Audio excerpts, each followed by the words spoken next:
Welcome to the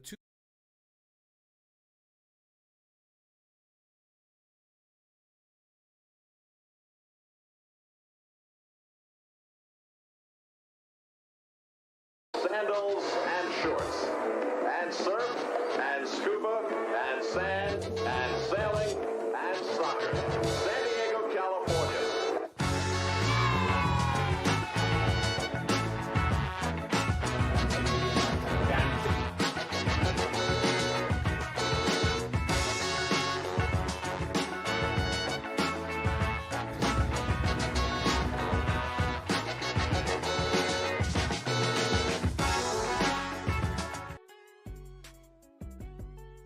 Season's greetings and a little bit of a throwback to Two Balls and a Mic, episode 247. 247 weeks in a row, bringing you the best San Diego soccer coverage in San Diego. My name is Tony Sanchez, along with Alejandro El Chiva Villaseñor. We have a jam-packed episode today and tonight. We're going to go ahead and start with some breaking news, actually, in terms of San Diego Punto Football and the upcoming days. But just to give everybody a heads up, we're going to go ahead and start with Gold Caps and Greats today. We got a fresh batch today of that's going to lead us into some San Diego Wave talk. San Diego Wave losing the CONCACAF Women's Champion, the W Champions Cup against Club America, and are eliminated by KC Current from the NWSL. Season is pretty much done. Nightmare season is coming to an end. We're going to go ahead and talk some Call the Sirens, a little bit into that as well. And then we're also going to go ahead and go into our community segment, El Zarape de San Diego, talk with Urban Soccer just to see what they're involved with and documenting street soccer here in San Diego. Local person doing local things. SD Inter will be having an Open Cup participation, local UPSL team with a chance to potentially be representative against Lionel Messi in a not too distant future. If that ends up happening, we're going to have some players on to talk about that. And here's the thing, the breaking news that we're actually definitely talking about. Breaking news, the first two inaugural away and home games for San Diego FC have been announced. LA Galaxy will be the first rival in San Diego FC history, along with the first home Snapdragon game for MLS in the city of San Diego against St. Louis, another recent expansion team. What this means, we have Durant Ferry over at the under 19s in Dinamarca. You have the Washer in the background doing its thing, saying, "Hi, I'm done. We are good, but we are here."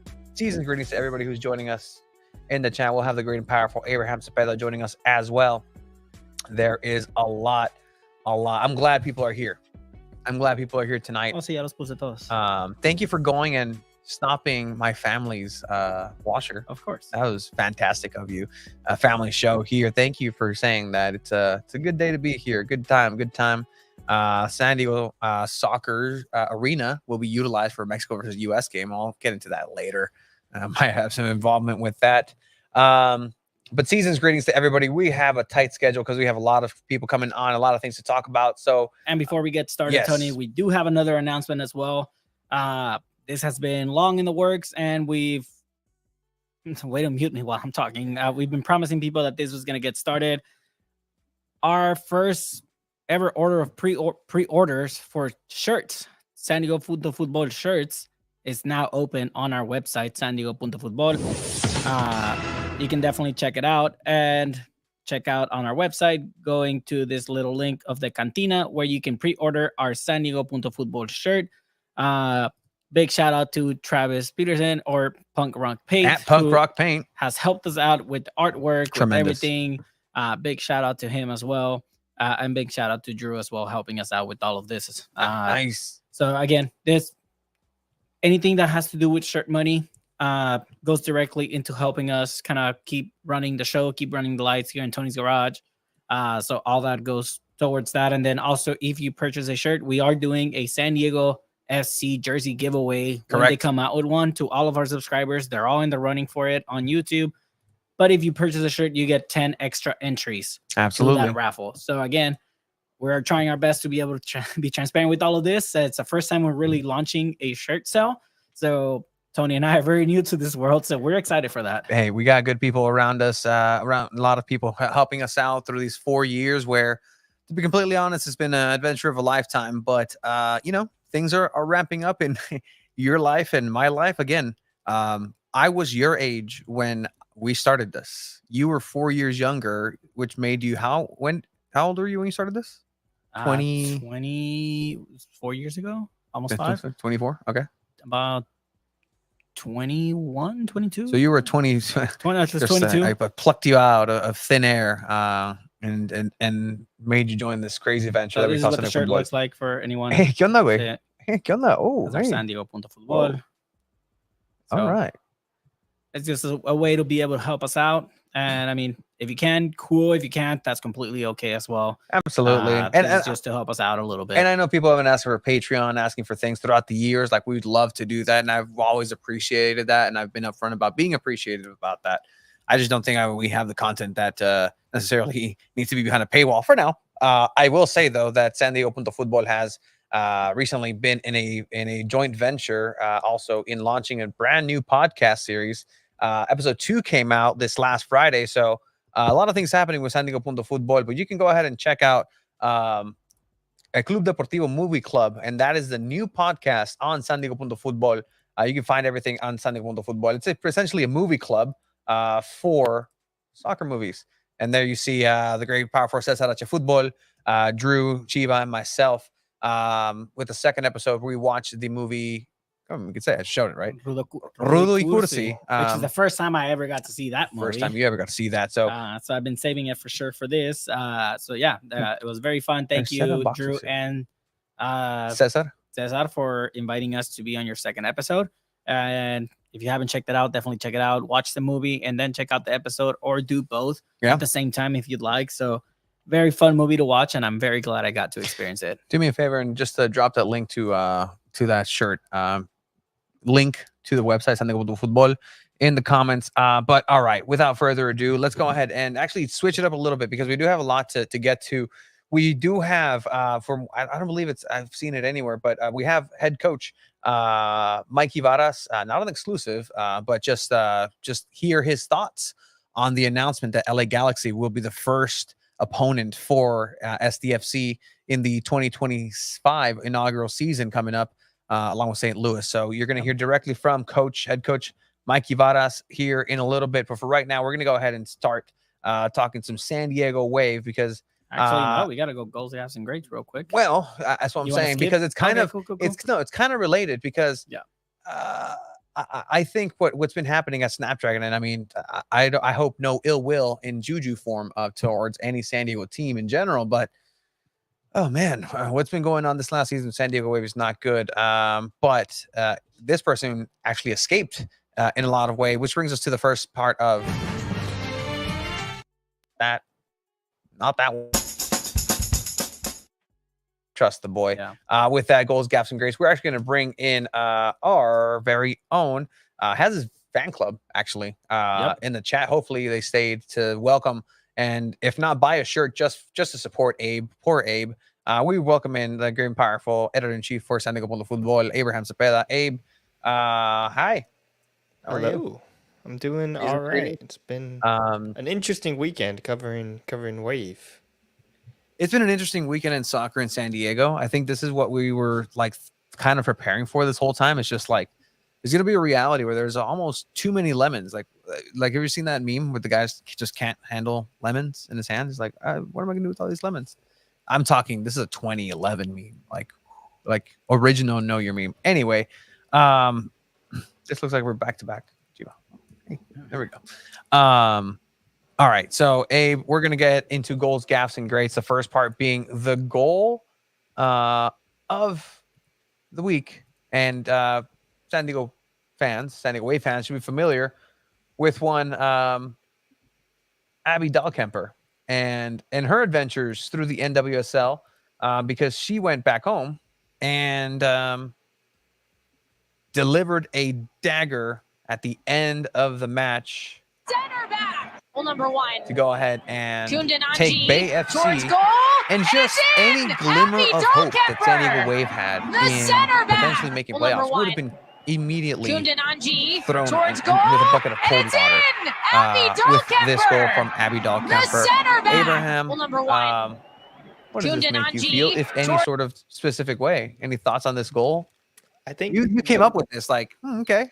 I Technically mean, speaking. it was either this or Taylor Flint's header, which also was another great goal. And it would be great if the Wave had a player that could score when, Mhm. you're having these set piece opportunities and you need someone other than Kristen McNabb to score. Yeah. I mean, Kristen McNabb kind of took Abby Dahlkemper's place here, but it's just brutal for the Wave. Like all the wrong decisions at every level, letting players like this go, Yeah. and effectively send Bay FC into the playoffs while the Wave are in 13th place. It's a quadruple whammy on what was already a season that didn't need any more help being terrible.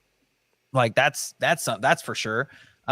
This was the season with opportunity for San Diego Wave to wait for sibling club San Diego FC and have success be upon bequeathed upon Snapdragon. Are they siblings?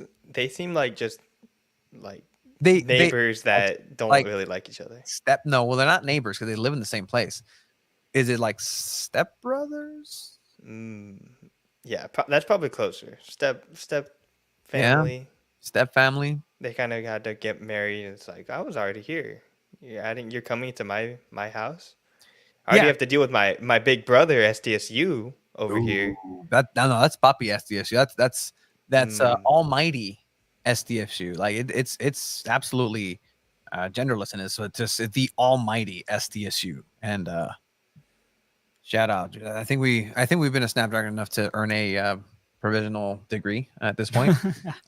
Anyway, so that's the goal for the week. Let's go ahead and move it into the next part, which is the gaff. If you're new here, again, we highlight a goal, gaff, and a great of the week. The goal being Abby Dahlkemper there.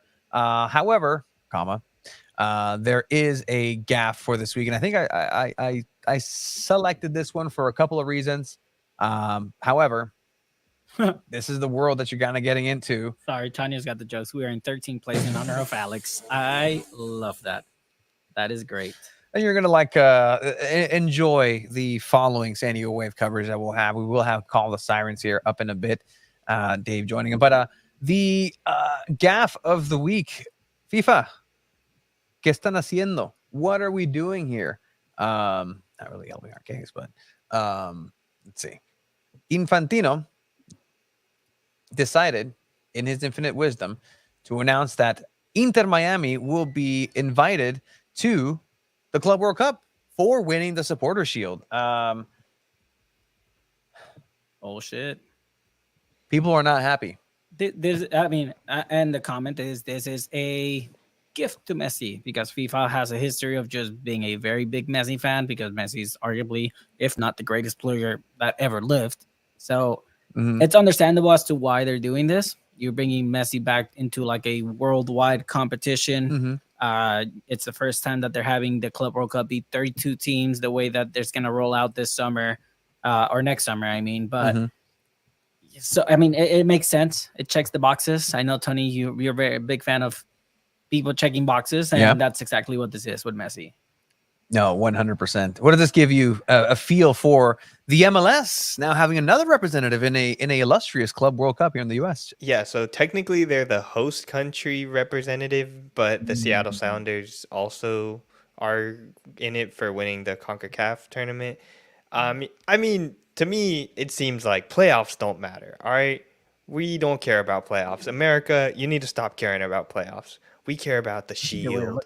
Oh my gosh. Playoffs don't matter. Casey Stoney was right. Playoffs don't matter. We were the champions. We won the league. I mean, they did on paper. Inter Miami won the league. We're going to wait until they for sure win the league before we announce it. But yeah, they won the league. They should go to Club World Cup. Yeah. I mean, it's obvious. Like, they're doing it for Inter Miami and stuff. And I doubt Inter Miami is going to play well in this tournament either. It's kind of a insane lineup of different teams. Like Chelsea made it from winning the Champions League in 2021, which is crazy. Like that team had so many different players. Pulisic was on that. Like that's insane. Yeah.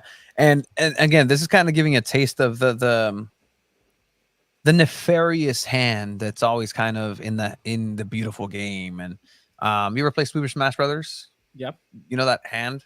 Just that's exactly what I picture sometimes. These dark forces that influence soccer just being physicalized in. That's not a word. But in any case, I consider that to be just a gaff. There are on It's a field. gaff for sure. No me gusta. Yeah. I don't like it. I don't like it when this is how I like justice. Because if I ever have to put a person ahead on a wait list for the after school care that we do, I would look down upon that, because there's laws and there's rules for that. Just in the same way that I'm upset at that, there's laws and rules that say, hey, you're not supposed to do this, but ultimately this is how we do things. We don't care. We're just going to move forward. Oh yeah, no. Oh, Abe has a handy dandy notebook. Too. That's. And he also has a fan club. Does Abe need his own shirt? Is this just like a wrestling Are we making an Abe shirt company? soon? Like Abe shirts. Abe, do you license your face? Just Abe.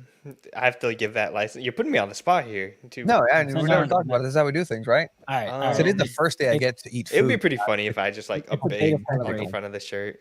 It's a day to celebrate. No, we're Abe shirt coming soon, everyone. Abe shirt. To move on with our great of the week. For the grade of the week is going to be security at Snapdragon for effectively neutralizing a fan pitch invader. Had to be an America fan. Had to be an America fan. Of course, it had to be an America fan. Bueno, pues, great security, but also big shout out to Alejandro Guido, who unfortunately finished his last game in his playing career. Not the way he wanted to go. Obviously, losing in playoffs in the MLS next, but shout out to Alejandro Guido on an amazing career. With Cholos, with San Diego Loyal, with LA Galaxy. Or was it LAFC, I think, instead of Galaxy. But yeah, shout out to Alejandro Guido. Just a great player overall. San Diego native, Chula Vista native. Playing career over for Alejandro Guido. I know he's always been a very mental player. Just from what we've gathered throughout the years, is that he actually keeps notebooks. Guido just checks off everything. Tactics with him. And Guys love much him. like a handy dandy He's a great notebook teammate. that Abe has, Guido has handy dandy notebooks. He's just constantly learning and writing. So I'm excited to see what the future holds for him. So shout out Alejandro Guido. Congratulations on a great career. He is the great of the week. All right. So moving on, we kind of talked about it a little bit here, Abe, but I think, there's some things that we need to just discuss, more the same of San Diego Wave before we get to the call of sirens here. But let's get into some San Diego Wave.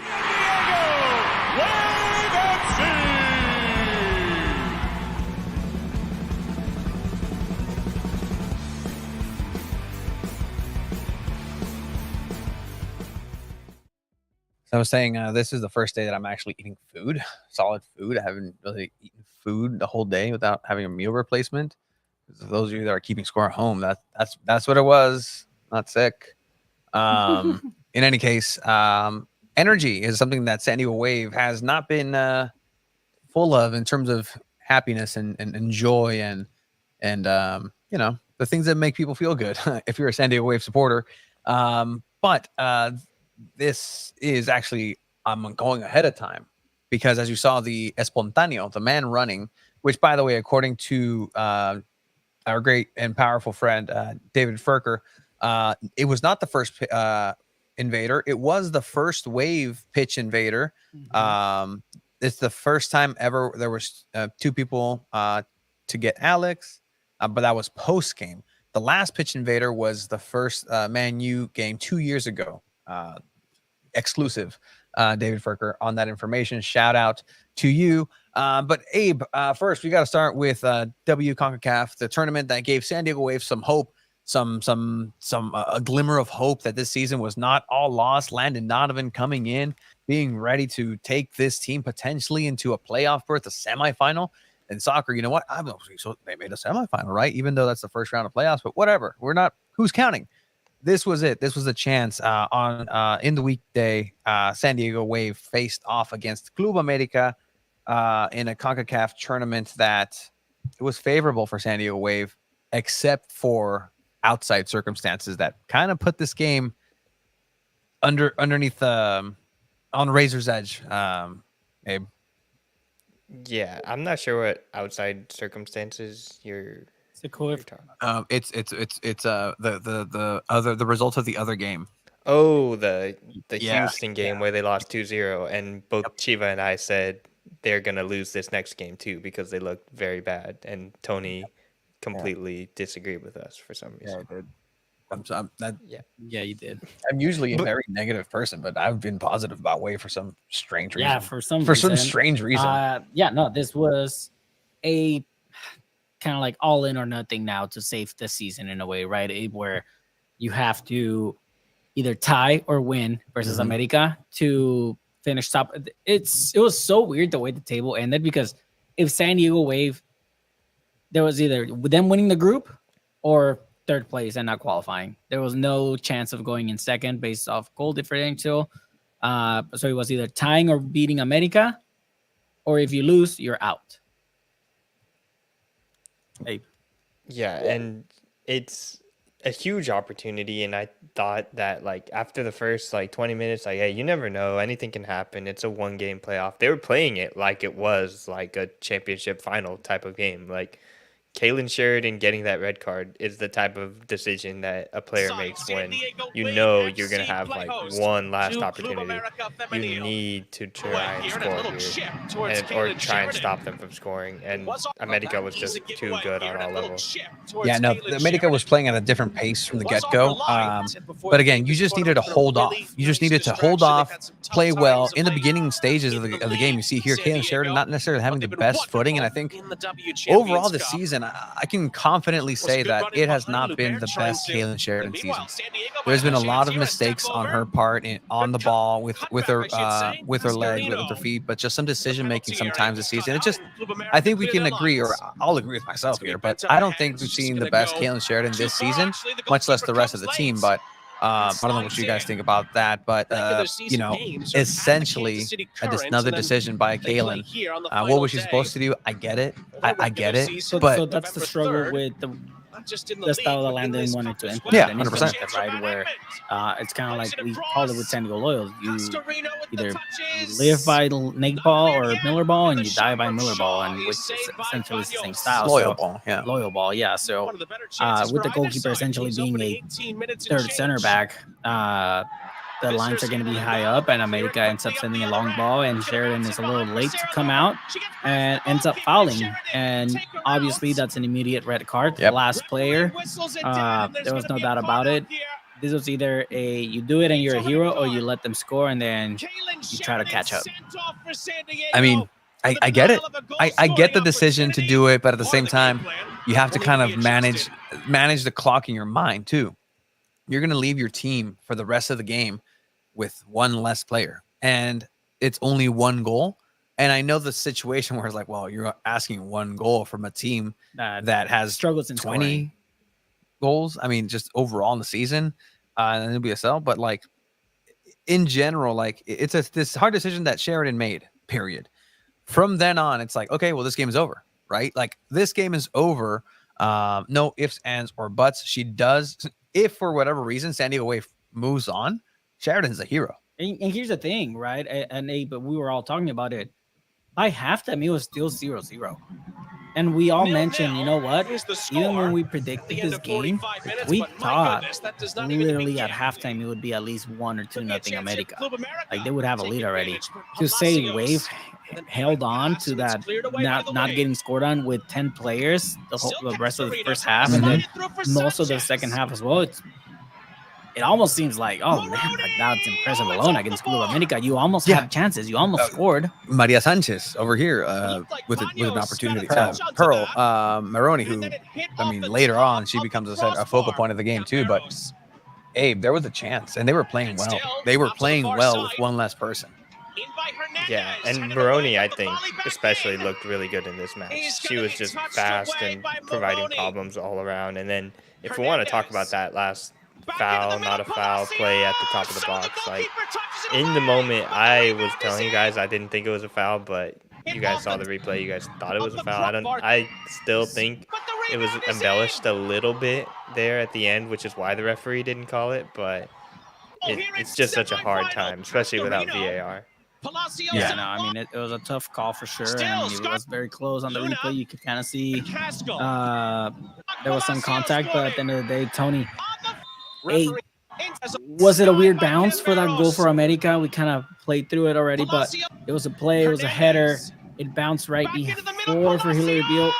Is that due to the pitch? Tony? So I actually got some insider information from that game because after there's that the mix zone, right? And so interesting here and footage.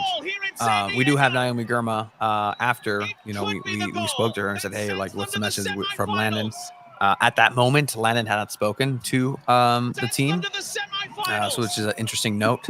But just what you're mentioning, right? Like, was there a divot? Was there something that didn't allow for a clean just collection? Because I mean, yeah, it's a difficult header in any direction, but I do have it on picture confirmation that the trajectory of the bounce of the pitch influenced 100% how that ball was approached, and ultimately, it gets bobbled, have more secure hands. That's why you put your body and chest to it, right? You have more area as a goalkeeper.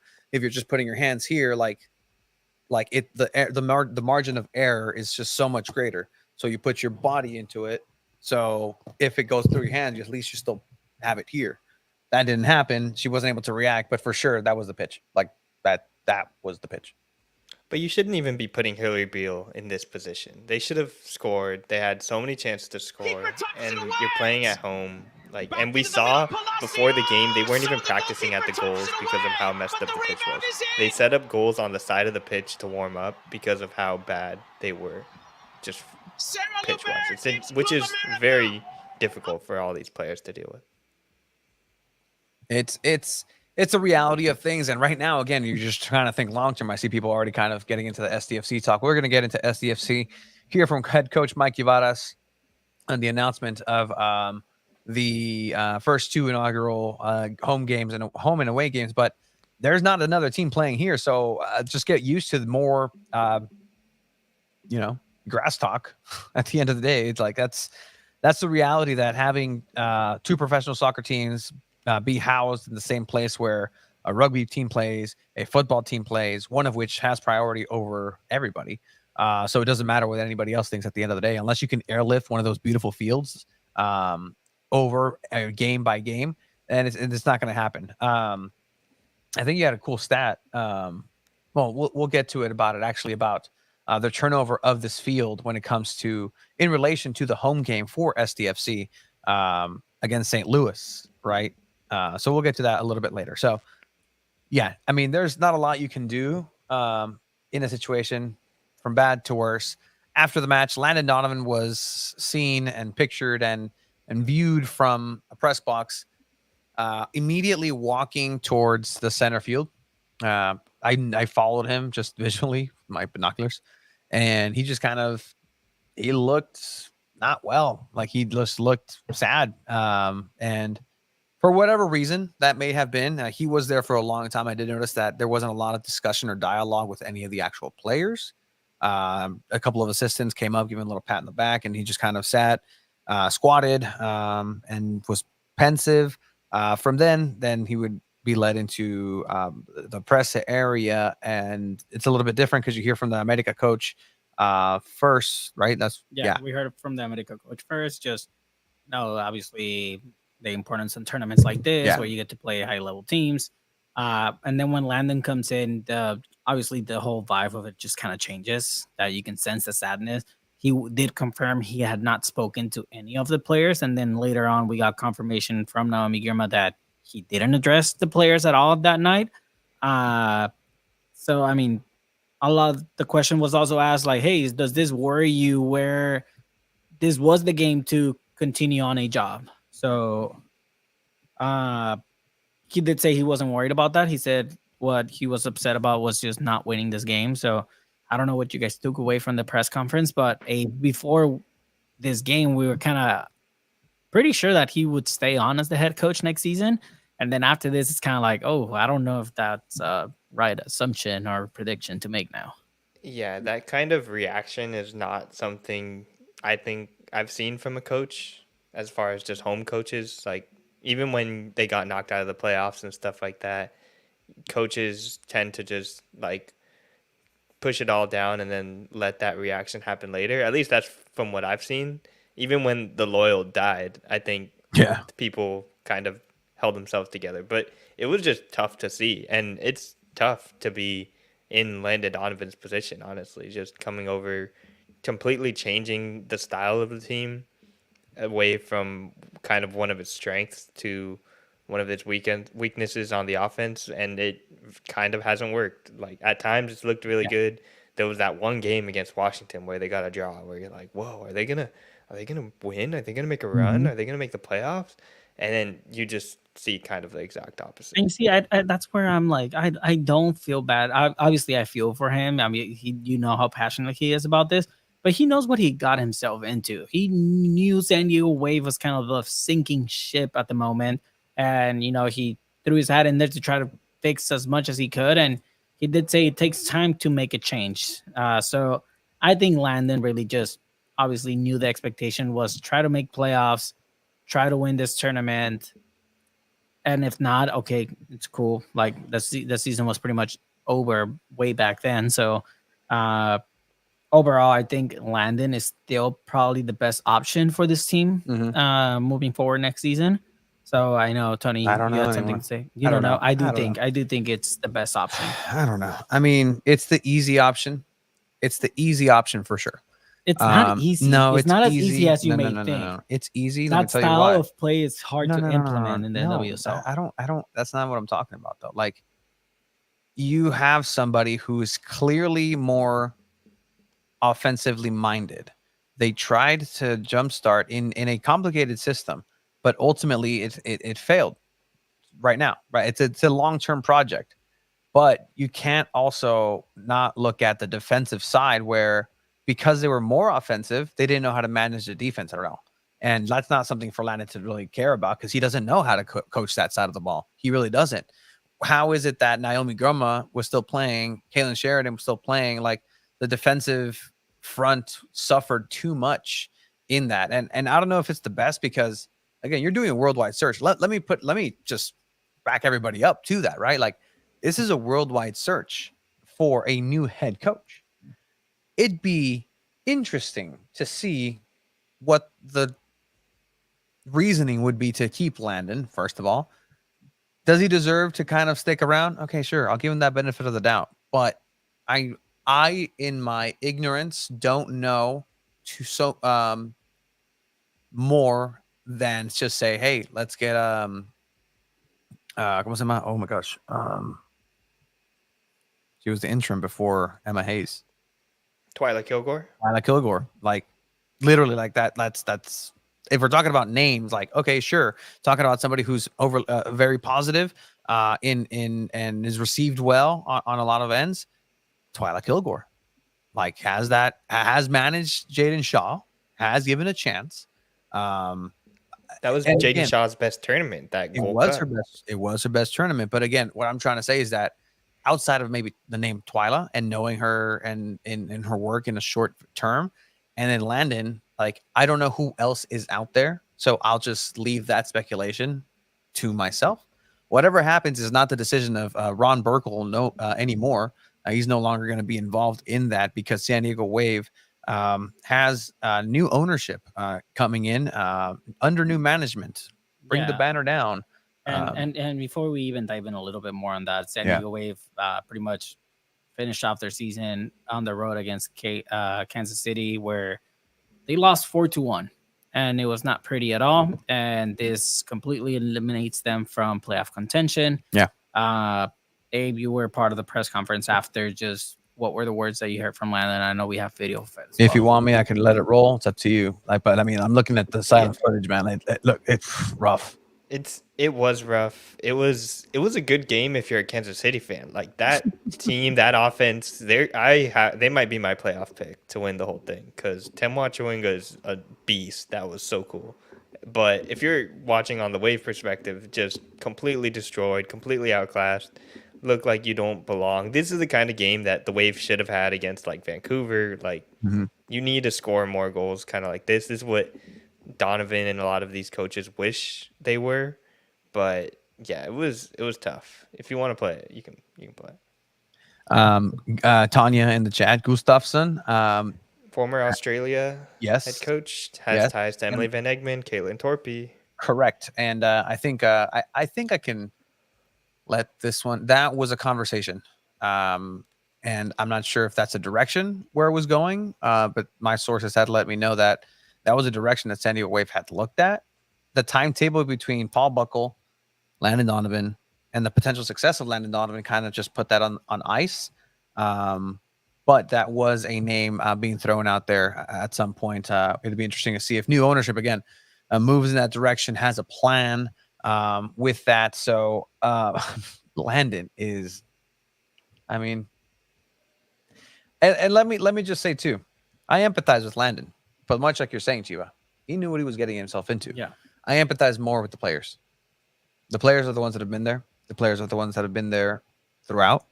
They've gone through these games too, and they've seen 3 different managers come in and come out. Maybe like And some players left. That's another thing too. Like you know what? Sierra Some Engie decided to leave. Abby Yep. Dahlkemper decided to leave. Sophia Jakobsen decided Yep. to leave. Alex Morgan didn't really decide, but she kind of had to leave, and that has an impact on it too. And it's just really tough. But yeah, he did know what he was getting himself into. let's see what Landon has to say here. What's next for as far as this next 2 weeks go, and how you plan on keeping the team motivated for this next match? They'll be motivated. A lot of the women go away now for international duty, so that's probably a good break for them right now to just mentally get away. We'll have some training sessions with the players who are back, but we'll keep it light. It's been a really hard year for them, Abraham. Like they've been through a lot, and so having a weekend without a game is probably good right now. Just focus on getting better individually and then collectively, and then once the players are back from international duty, we'll see where everyone's at. But it's our last home game. It's the last time Alex is officially part of the team, and so everyone will be excited. Should be a good crowd, and it'll be exciting and emotionally fine for them. Hopefully we can end the year on a good note during a year that's been really tough for them. And your career, have you ever gone under a season like this? And what from that experience would you tell to these players? I mean, on the field, yeah, but the challenges is off the field. Everything they've gone through, I've never experienced. So to have 3 coaches in a year, I never experienced. To deal with, the stop and start of the season through the Summer Cup, players gone for the Olympics, having multiple 3-game weeks in the space of a month or 2, all the injuries they've been through. I've never seen anything like that. So I can't empathize completely in that way. I have had hard years, and I had about 15 minutes at the end of the game today to just sit down and speak with Mackenzie about the year. And, when it's raw and it's emotional, you kind of get, the honest feelings come out. And so it's learning what happened this year, why it went wrong, and then helping them for the future. As players and as a collective, how do you get out of this? And, that's hard because you get really used to losing and it becomes a habit too. So how do you break that and start next year fresh so that you can just push this to the past and move on? Yeah, I can empathize a little bit. When I was in 3rd grade, my class was so bad behavior-wise that we had 3 teachers in one school year. And this was in my Catholic school in TJ. Instituto Estrella del Mar. Oh my goodness. We had 3 different teachers. I don't think the kids, or in this case, professional soccer players, are the issue per se. I'm just saying I can empathize. I know what it's like to go through. Jeez. Just ruining these poor teachers' lives. What were you It doing? wasn't me. You were I was a great see, student. no, that's Let how me you put know it, it Great worked for you. student. It wasn't me. Geez. But in any case, that's I feel the you, general Wave feeling players. of everything. I mean, good point. Having a week without a game would be good for us too. I'm not gonna lie, like us too. That actually helped. It benefited us in getting some rest here in the near future. But Lana did mention there are internationally capped players per San Diego Wave. Usual suspects in that case. I'm surprised Jaden Shaw got called up. Jaden Not gonna Shaw. lie. Yep, Jaden Shaw. Excuse me. And we'll be wrapping up shortly to have our Call of the Siren segment. Absolutely. As well. So, last one is Gurma, Shaw, Sheridan, Lundqvist, Maria Sanchez, Cascarino, Carusa, Torpy, and Emily Van Egmond. So that was joins Melanie Barcenas and Escanio at the World Cup right now. correct. So that is what we have here for the San Diego Wave. Abraham, thank you. You can check out Abraham's fantastic and stellar work over on sandiego.football. Let me tell you, this is the website that is it's growing, guys. I really appreciate everybody who's supporting, but you can check out everything that Abe writes as editor-in-chief over on sandiego.football/stories. Sandiego.football/stories. Abe, you're phenomenal. We'll see you here in a bit. And this is what we had for San Diego Wave.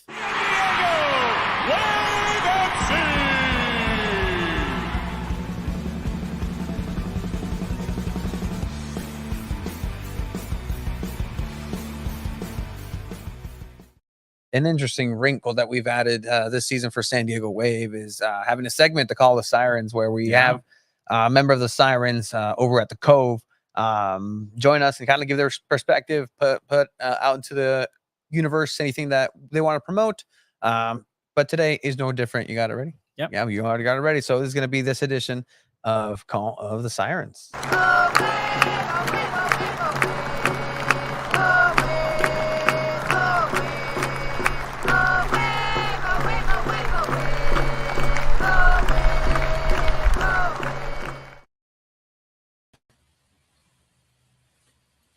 Hello.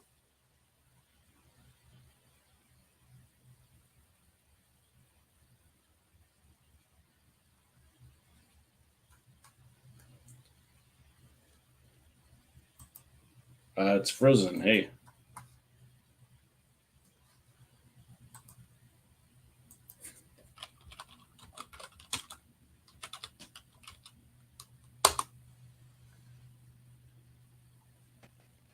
Hey Dave, can you hear me? Yes, I can hear you. Can you hear Yeah, me? I think Tony and Chiva froze, but I think I can help take over with this interview. Can you just talk to us a little bit about how you got started with the Sirens? What got you into the Cove? Yeah, for sure. So I was an original Siren starting in 2022. Basically joined because some of my soccer friends were started off with the Sirens, and thought it was good to go. We'd been loyal season ticket holders too, and showed up to watch the Wave at Torero. And then after the 2023 season, they sucked me into joining as an officer for, and I run the tailgate, and that's super fun. Okay, so what goes into running the tailgate? Has that been something that you've been doing your whole life with other sports, or what's different about the San Diego Wave? No, I'm actually pretty new to that. It's I mean, there's a lot of just organizing a bunch of volunteers, you know. So these days for our big games, we're getting between 100 and 150 people show up. And then quiet days, we get about 40. I mean, large part of it is building relationship with security and ace parking people at Snapdragon, and knowing exactly where their red lines are and things like that. All right. And do you have like a favorite tailgate game that you remember, or special moment that's happened this year? Let's see. The one of our biggest tailgates we had, we did a sandwich competition for the potluck, and so we had all the members just bring a everyone brought a bunch of sandwiches and we judged it. And then we had there was an Australian press crew who showed up, and they were just baffled by the concept of tailgating, as like an American tradition. And then basically they wanted to get footage of themselves, and basically they had the host just eat a whole bunch of sandwiches, and it was pretty funny because he was very kind of put out by the whole thing, but it was good. That's awesome. What was your favorite sandwich? There was a banh mi that was just killer. I loved it. Oh, I love banh mi. Okay. Hey. I think Tony and Chiva are here. Yeah, we're back. We're back. back. Thank you No, so much, A, for honestly, saving the day it was here. the Dave show for a little bit. Like Dave, you were it, and then I don't know when Abe came in, but thank you, gentlemen, for coming in, and really appreciate you, Abe, for that. You good there? We're good. Cool. All right. I mean, if you want to stick around, I mean, Yeah, go ahead. it's stick your around. show It's the too, Abe Abe. show already. Get a raise, somebody says in the comments. Well, buy some of our shirts, and we'll give Abe, his nickel or two, with some bazooka bubblegum. Dave, thank you once again for joining. But what are yours just overall? Just, I mean, thoughts with what's been happening the last couple of days with your team, the San Diego Wave. You okay with the direction if Landon kind of continues? Will you cheer just as hard as you did once for Casey Stoney? Oh, for sure. I mean, we're gonna cheer for the team no matter what. I mean, we absolutely love them. We're here for good times, for bad. I mean, we were spoiled by the first two seasons, honestly. Like, this was the season we all expected to have in 2022, and we kept telling ourselves, like, this can't last forever. This can't last forever, but didn't expect it to happen this soon. But no, we're gonna cheer no matter what. Personally, I don't love Landon Ball. I don't think it's a good fit for the Wave, but it's my biggest complaint is I think he's putting too many miles on Leah McGirv's legs compared to what she was doing before. I don't like it. But otherwise, we're going to be here shouting our heads off for sure. I love that. I mean, obviously, just want to talk about the emotions, right, that go behind just being eliminated from playoffs already. It's kind of like what people saw coming in a way, but there was still that little bit of sliver of hope there. What was it like just watching that last game back? Oh man, this one at Kansas City. Yeah. That was too. Yeah. I mean, that one, the Kansas City was pretty early on. They scored very fast, and we were like, okay, all we have left now is keeping Shawinga from scoring on us, and that didn't hold up forever either. So it's what it is. It's wild, right? Because with so much success we had, and it's like emotionally, it's it would have sucked a lot worse if we'd been this bad the whole time. I at least know that there's scope for us to get better again, and especially with all the talent we have on the field and everything, it's just a matter of time and getting our stuff back together. So it's a bummer that they didn't have a better season, but it's not like it's the end of the world or anything. 100%. No, I definitely agree. And I mean, going back to the last game at Snapdragon against Club America, right? Obviously, a lot of excitement behind it. You just need a point to go into the semifinal for that tournament. The Sirens seem to also have some competition on the opposite side of the field with a lot of America supporters there as well. How was that like? The America supporters were fine. We've hosted them a couple times now and haven't had any problems with them. Folks had told us to be worried, but they were solid both times. Clearly, their San Diego community is a bunch of upstanding citizens, and we had no problems with them. I mean, honestly, there's several Sirens who rock with them too, and it's good. That's we love their energy. Yeah, that's the beautiful thing about it, right? Like, there was now something where there wasn't before. So of course, you might be an America fan where now you're kind of like, what happens if they meet in a tournament to play? Like all the Cholos fans that are potentially SDFC fans, or in a lot of ways, San Diego Wave with anybody else. Maybe I know a lot of people who actually had their NWSL teams. I know somebody who was a very big Portland fan. They were like, oh, all right, I guess I'm a Portland Thorns fan as well. But Dave, we're talking about tailgating a little bit with Abe. The final tailgate. That sounds dramatic. the final tailgate. Oh, we're calling people out, Tanya. Okay. Yeah, People are getting. Jocelyn. Tanya just Well, we were at the tailgate for that match, and we were all down at the tailgate for the Club America match. And we're right below the ramp from the yellow lot, and we look up and we see a whole bunch of Club America supporters walking up the ramp, and Jocelyn in her Wave jersey in the middle of them, and she hadn't even stopped by our tailgate. And we're all just look up there, we're like, "What is going on?" Just like when Mufasa gets swept away by the stampede, and he's just like, where are you going? Do you need help? And they're like, oh, I'm okay. She's like, I don't know you. Not today. But yeah, so final tailgate happening, and it's going to be the home match at Snapdragon. It's going to kind of wrap everything up. Any recommendations in any just kind of, it'll be an emotional day for a lot of people. Some I know players, especially with free agency already, that's been open, and so that's going to come out to the surface. Just kind of the negotiations, how that happens. But for the Sirens, what can people expect, and can they join if they happen to be at Snapdragon? Oh, for sure. Anybody who's at Snapdragon is very welcome to come swing by our tailgate. We love having people over. We're in the yellow lot, which is on the left-hand side of when you're walking from the trolley station to the stadium, down in the paved lot there, right in the northeast corner. We have lots of flags and stuff. You can't miss us. And everybody come by. We'll have food. We'll have drinks. Come hang out, meet people, maybe join if you want. If not, we'd still love to have you. Honestly, the Wave fans is such a great community. Even and in NWSL, a big thing is even away supporters are genuinely fantastic, and we have folks from the other teams swing by quite regularly, and it's just super fun. One thing to keep in mind exactly right there. Yeah.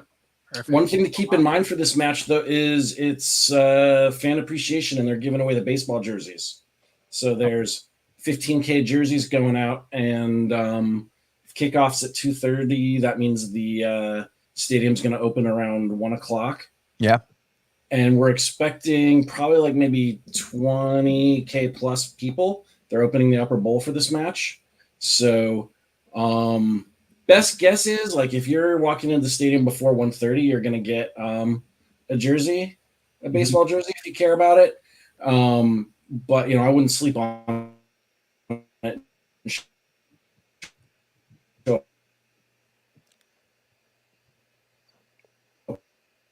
Late and time between. Sometimes I can't tell if it's us. I didn't pay the internet. I think Tony didn't pay the internet, so I don't know if it's you they cutting off a little. But yeah, nonetheless, if you're going to be going to this match, get there a little earlier. Get yourself a sunscreen jersey, sunscreen as well. And Dave, before we let you go, one last thing that I am curious about. Normally, when there's a pitch invader, a lot of fans end up cheering for the pitch invader. I am curious for the Sirens. Is this a come on, what are you doing? Don't do that type of situation? I thought Tanya was going to get in there and just like, all right, this is sacred ground. I thought Tanya would go in and tackle that person. Slide tackle too.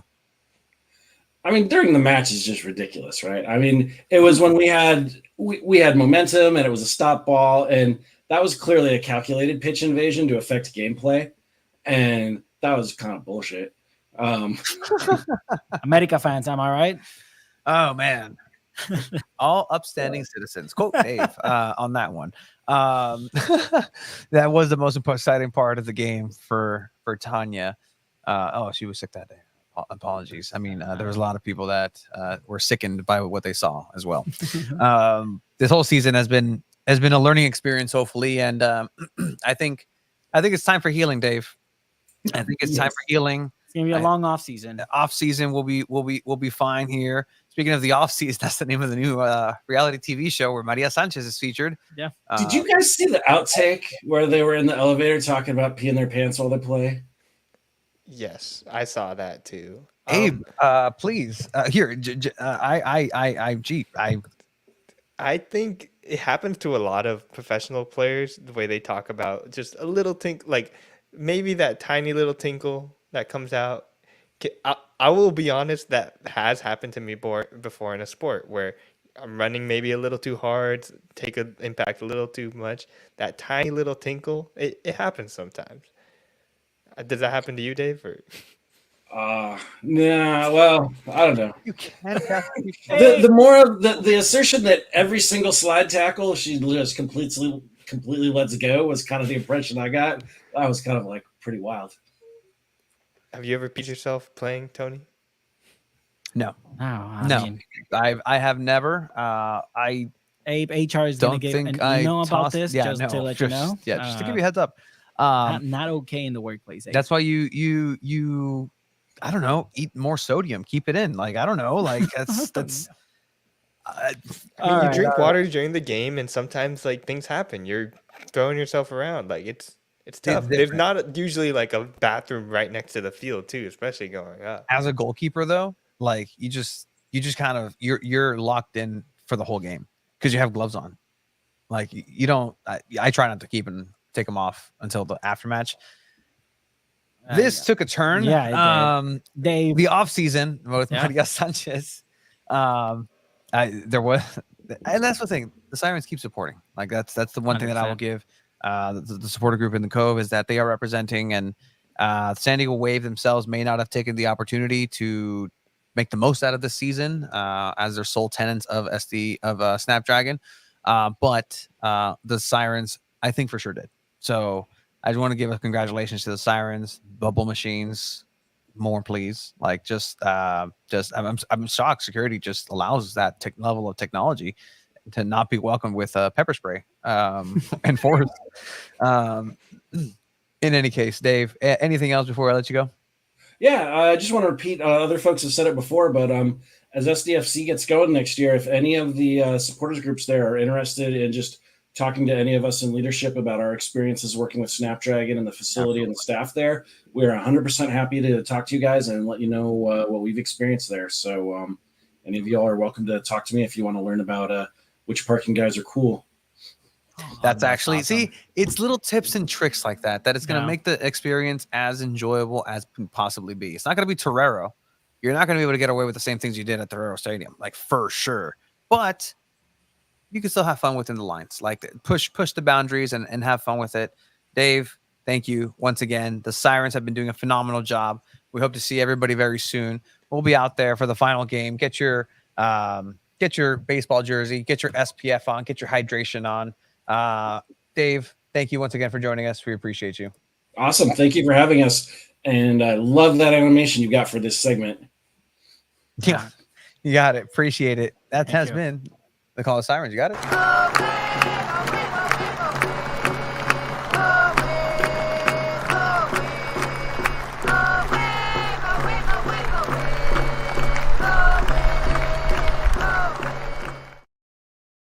He hates that animation. Just saying. Abe does. Abe Abe just legitimately Abe he likes to saw hate on it. you. No, he legitimately saw it the first time. Do you He's see like, Abe as another little brother now? I don't know. Like Actually, a little cousin, younger cousin, maybe? I don't think it. Because I see Abe a little bit like a little brother. See, here's the thing. I don't have any male. I mean, I have one male cousin. He's probably watching. He's like, "Hey, ¿qué pedo, güey?" Oh, Abe es como un sobrino. Chiva and I do have a lot in common. It is. Yeah, you it guys surprised me. In our carpools, we've learned a lot about each other. Yeah, we do. And I think like that's We fine. hold hands, I think too. you guys are friends more, which is great. I love it. But We're all colleagues. We all work together. We're not. We're friends. just more human than you, Tony. That's just what it What are you is. talking about? I'm the most human. All right, so we're gonna go ahead and move it on into El Zarape El Zarape de San Diego. Real quick, just yes. Wave sold the team officially to Yes, the they did. Lion They did. Leichman family. That's all we kind of know about it. They're said in their press release they're planning on building a training facility, and they have a group of San Diego-based investors that are also involved in it. So soon we might hear what they think about the Wave, the future of the Wave, and who's a part of that ownership group. I know we might know some things. I don't know if we're allowed to say, but it's interesting. No, absolutely. Big changes are coming. There are things happening at San Diego Wave for the upcoming season that are going to be, Oh man, new. Boy, I mean, again, boy, do they need changes. it is a breath of fresh air. Yeah. Hopefully, a benevolent breath of fresh air to I agree. to take over. And Again, with that, I just wanted to tack on real quickly. There was a statement from the Sirens about the just what's been coming out about the trial, the I won't say Lawsuit? Two lawsuits. Yeah. two lawsuits now that are in place. So if you want to go ahead and find out what the Sirens officially have to say on that, you can follow them on Instagram or Twitter, or any of their social medias. If you want to go ahead and do that. It's just been a tough year for San Diego Wave. It has been. In general. San Diego sports in general. San Diego sports is rough. Let me tell you, it is rough. Welcome, welcome, San Diego Wave. Welcome, San Diego FC. We'll see. I don't know. We'll see what happens with MLS, and we're gonna get to talk about it after a couple more segments. But right now, we are gonna be moving into El Zarape, San Diego.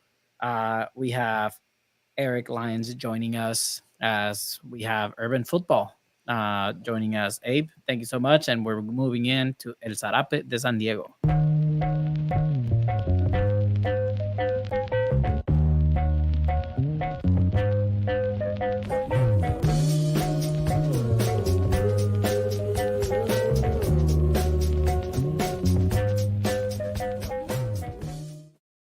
You know what? And here we are. And here we are. And here we are again. Hey, it happens. It's one of these things. It happens. We want to make sure that we're getting our guests logged into correctly. Let's see here. What a job by Abe also. Just step on in. Our internet went down. It's been a wild episode so far. It's been a wild episode. We launched our shirts. Throw that up again. Because it's pretty cool. What we have in store. Yeah. Over here setting voice messages. Just confirming a couple things, but yeah, our t-shirts are live for pre-sales. Again, you're welcome to again, all shirts contributions go directly into helping us and probably keep the show running, and Abe as well. You like Abe? And it gives you 10 extra entries to our San Diego FC jersey giveaway. So definitely, if you can, we appreciate it. If you can't, we completely understand. But yeah, definitely check out our website, sandiego.futbol/cantina, to be able to purchase or pre-order one of these awesome shirts. Shout out to Travis Peterson, sorry. At Punk Rock Paint for creating our logo and just designs overall. Punk Rock Paint is gonna love that. Yeah, no, yeah. Sorry. No, you're good. Any case, San Diego FC is also coming in. We'll confirm here with our guests for the 905, as well as SD Inter, maybe who is running a little in late, but we are having SD Inter players joining in as well. Mm-hmm. But yeah, so let's go ahead and move into. You did send the link right to our other buddy. I mean, if you want to look at it, you can call me out on it right here. Yeah. Go check. You can call check. Me out. No. You call me out all the time on the episode. So don't start. You can go ahead and check. Don't start. You go ahead call and me check. out all the time. You have access to it too. You guys get a free look into Tony did and I send relationship. Did I send the link? I'm gonna check. I'm gonna fact check you right now. Yeah, no, 100%. Go for it, please. No, this is fantastic. This is interesting. I love it. I'm gonna bring you, Abe, or do you want to come in? Yeah. He's just saying, hey, I raised my hand, put me in, coach.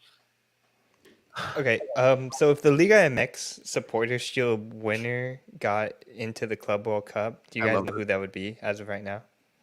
As of right now, just don't look it up. Don't look it up. Yes, this is what I'm in it saying he's joining. If I had to guess, yeah. I don't know. Pumas. So. Cruz Azul. I mean, they have represented Mexico in international play. You know, the most successful at one given time in the Mexican League was Necaxa, who did beat Real Madrid and Manchester United in the Club World Cup. While we're just, in the middle of our waiting for our next guest, just to update everyone on our favorite soccer team, Chivas, in the Mexican Soccer League. Not our favorite soccer team. Your favorite soccer team. It's Tony's favorite soccer team too. So. Your favorite soccer team. All right, my favorite soccer team, whatever, you losers. We had Fernando Gago, Argentinian international star, as our head coach. kept having rumors of him going to Boca Juniors, even though he was still under contract with Chivas. Yeah. He was asked if that was true, if he was going to be going to Boca Juniors. He told the media and told people, I'm under contract here. I haven't even had an offer. Yeah. 3 days later, he quits the team and joins Boca Juniors. Allegedly stole 2 AC units from the apartment he was renting in Guadalajara and left Chivas Without 2 AC units. without Yeah, right. 2 AC units and going to Boca Juniors this weekend. Chivas won 2-0 with the Do you have interim that head lined coach. up? I don't. I'm just talking about it. And Yeah. then, you sent the link. Fernando Gago lost his debut with Boca Juniors 3-0, and fans started attacking the players while they were heading to the tunnel, yelling them a bunch of things. And it was just a great time to be a Chivas supporter because your team won. Fernando Gago's team got destroyed, and the fans want to kill him already.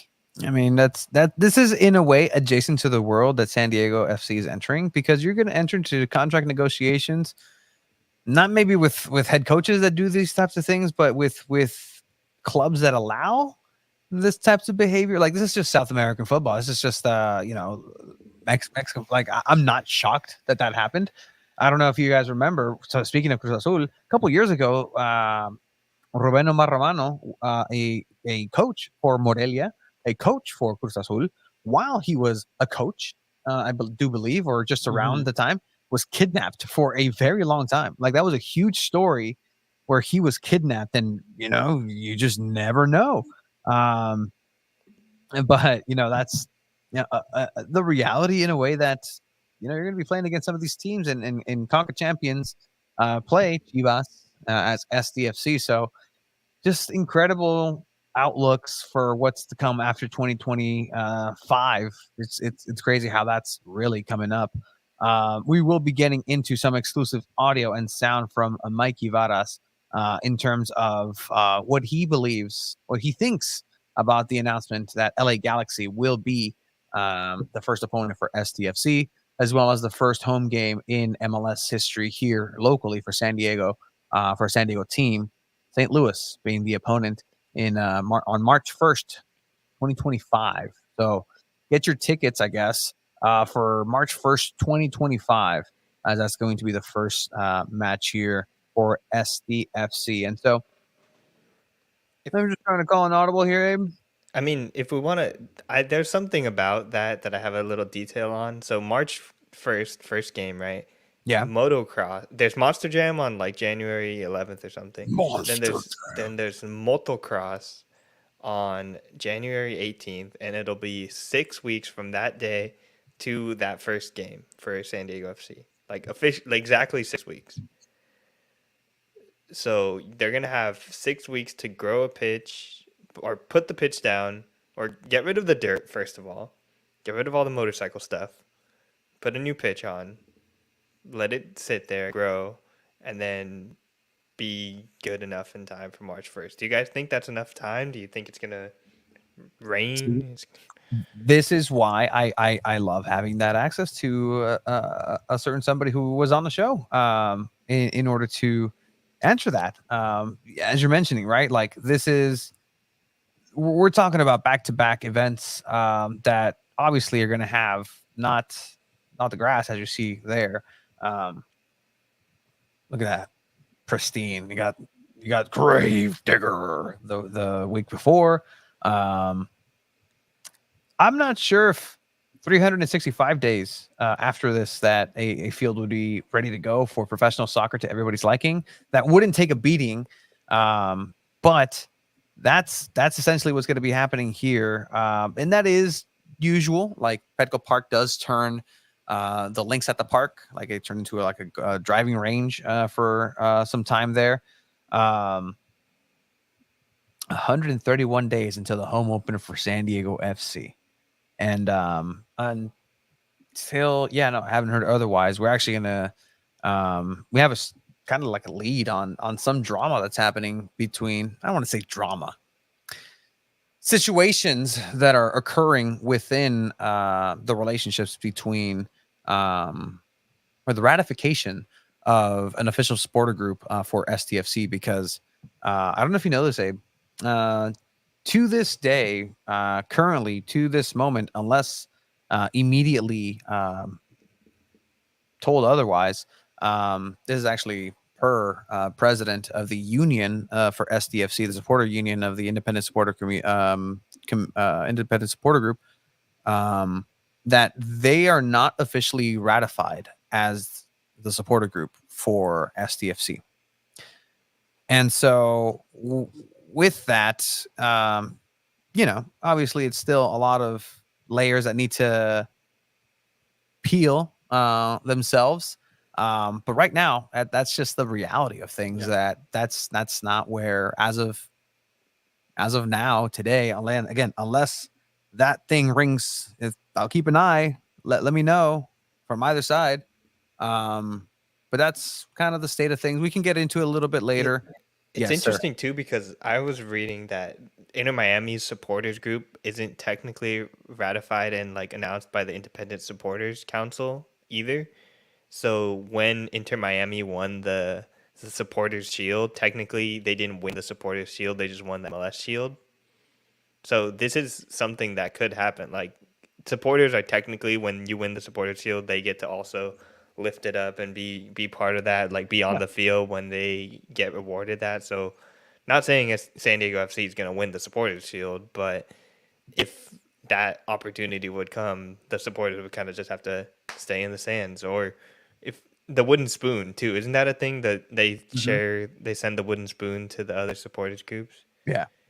And that's a culture that is trying to be harvested, and kind of, the marketing side of things is definitely kind of taking over some aspects of this. Again, this is yes.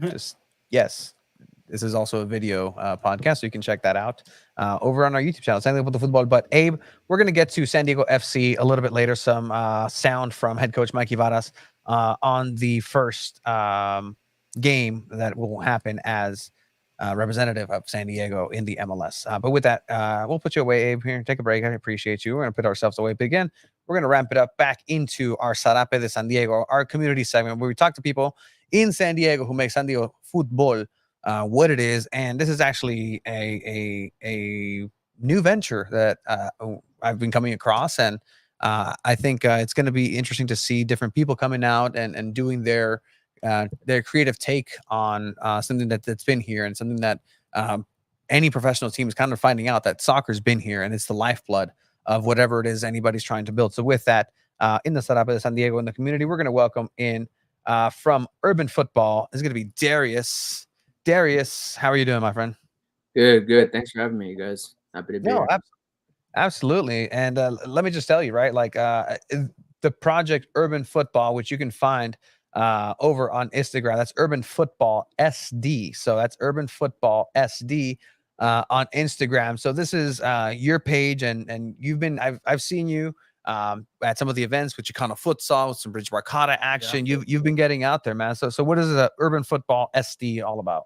Yeah, so it actually started as a capstone project from my graduate program at USC.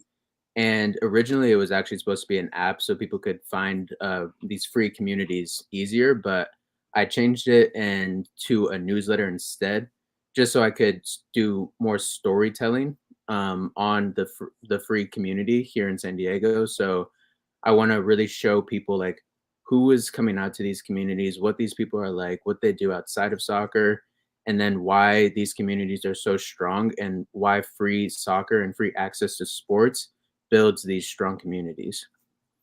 Oh, it's fantastic, dude. And that's what I like, is that it's a grassroots effort. What is your background with soccer, if any, or just sports in San Diego? Like, what's your background in that area? Yeah, so I grew up in San Diego. I'm a local. I live in Scripps Ranch. I've lived here all my life. And then I've played soccer since I was 4 years old. I went to college, played soccer there.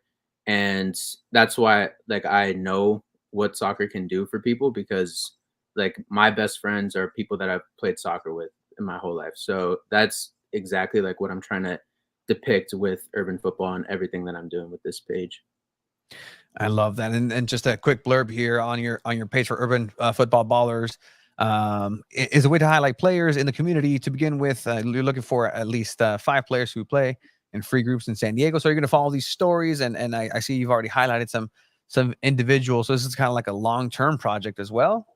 Yeah, so the Urban Football Ballers is more of like a launching campaign just for urban football, so people can find out Love that. what I'm trying to do with this page. But it's essentially just like the quick snippets that I'll look into people with. But with urban football, once I start building an audience and getting people to subscribe to the newsletter, then I'm gonna like transition to longer format stories about people, like similar to what these videos depict. It's just going to be longer formats of that.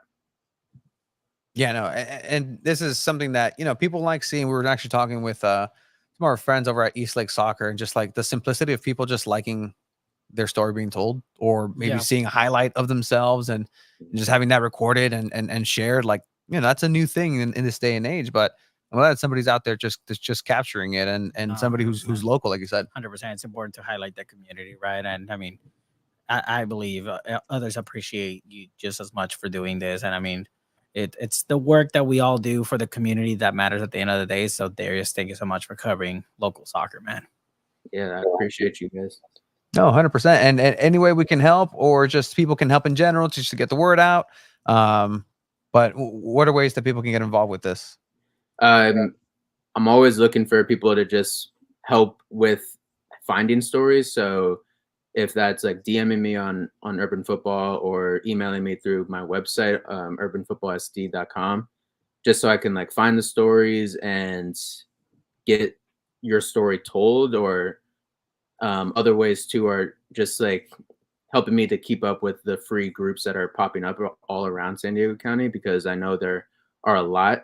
Right now, I've only really been to Chicano futsal, Escondido futsal, and Chula Vista pickup.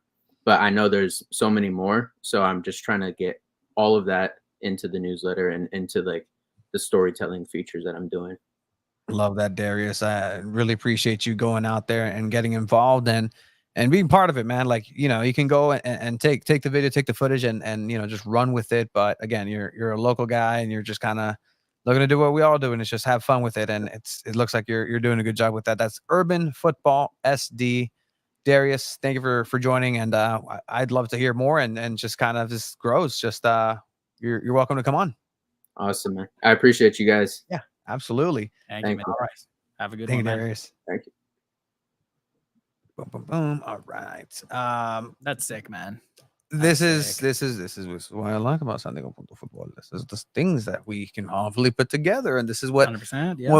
what's part of the grander idea with San Diego Football. Somehow we convince Like, Abe Tony, to see here's the this. thing, man. Like, soccer is just growing in San Diego. Yeah. We both know it, and we've been at the start from it. So, to see other people come in and highlight the community, I mean, kind of like the group of people that we're gonna have coming up next with San Diego Internacional, right? UPSL side. They've been a team since 2012 years, 12 años de desmadre, right? So, I mean, there's a reason why we stayed in touch with San Diego Inter for so long, and it's just that community aspect, that family aspect that they have, and obviously they've gone through changes, but it's always fun covering them. We've all gone through changes. Yeah, like it's so fun to see these guys play and just what they do. You guys know them, you guys love them. We're gonna be introducing some of the captains for San Diego Internacional, along with head coach Matty Palpaltalk making his return. Let's bring Coach Matt. We're gonna bring like Matty. He's the captain of the ship. He 100%. He looked at Coach Keith Miller and was like, "I am the captain now," and just shoot. No, I'm kidding. He said, "Someone come wash his goddamn uniforms right now." Someone needs to come wash his uniforms right now. Sick ass uniforms that they actually did with this season. But uniforms without further ado, we're going to bring on head coach for San Diego Internacional UPSL side here. Your girlfriend's favorite soccer team. I guess your girlfriend's favorite podcast too. Why not? Fuck why it. not? Yeah. Matt, Coach Matt. Well, we're going to get you in trouble right Sorry. now. I mean, I don't know who with Coach Alex. He doesn't watch. I don't know why you guys said that. Like, yo, like if Keith comes after me, I'm That was throwing him him. straight at you guys. That was all me. I'm throwing him straight at you guys. I know, like guys. it's a safe space. Matt is a threatening, muscular man who really just is to be reckoned with. You don't want to be on the other side of Matt's wrath. We've seen that here to some offsides calls. This is why the team is so in line. But with that, we'll welcome on some of the players, Coach Matt. First, let's start with some defense, right? Olympique Lyonnais is the inspiration I take for saying Lions, but then it's Lions. Who do we have coming up with such a last name, Matt? We got Eric Lyons coming up. We got Eric Lyons. Eric, how are you, man? Good. How are you guys? No, I'm good, man. I'm good to see you on here. So Lions, but I pronounced it. Wait, you're not Lions. French, are you? Not French. I couldn't tell you the No. origin of it, but you're not the first person that pronounced it like that. Okay, cool. It's Every broadcast no. he keeps saying Eric Leon. No, but then again, they have an Italian name attached to a French flag in Alessandro. Like, all right, make that make sense. Talk about Internacional. So with that said, we're also going to welcome some offensive firepower. He's actually the lead scorer for the UPSL side and in the league. CEO of Rayleigh TV. We're going to bring on Luke, the Juke Rayleigh. Luke, what's up? What up? What's up, Can y'all bro? hear me? Yep. Yeah, absolutely, dude. Sure can. Cool. You're the pro here, dude. Yeah, no, Not gonna you lie. Hey, guys man. are- you I've guys been- are Hey, it. man. Doing some deep diving on your YouTube channel. Just keeping you busy, but not busy enough to keep you away from training for what's coming up for SD Internacional. Because, folks, gentlemen, Open Cup tournament is coming up. San Diego Internacional is going to participate in a tournament to potentially, go all the way. Who knows? But this can be for anybody, maybe coach, maybe whoever wants it. But SD Inter involved in Open Cup tournament play. What does this mean for the players, for you, for in general, just round robin this? I Go guess ahead, I'll get Coach. started. For me, who's been a part of the team since 2019, I think it's something that Alex Seniors talked about, like getting us to that next step. But I don't think at the time we had that like avenue. But I think ever since we won that championship a couple seasons ago by Keith Miller, by the way, shout out. It gave us that platform, and I think it's giving us that attention. Honestly, like we were able to just take off from there and build from that, and like we're here. We have the game on Saturday.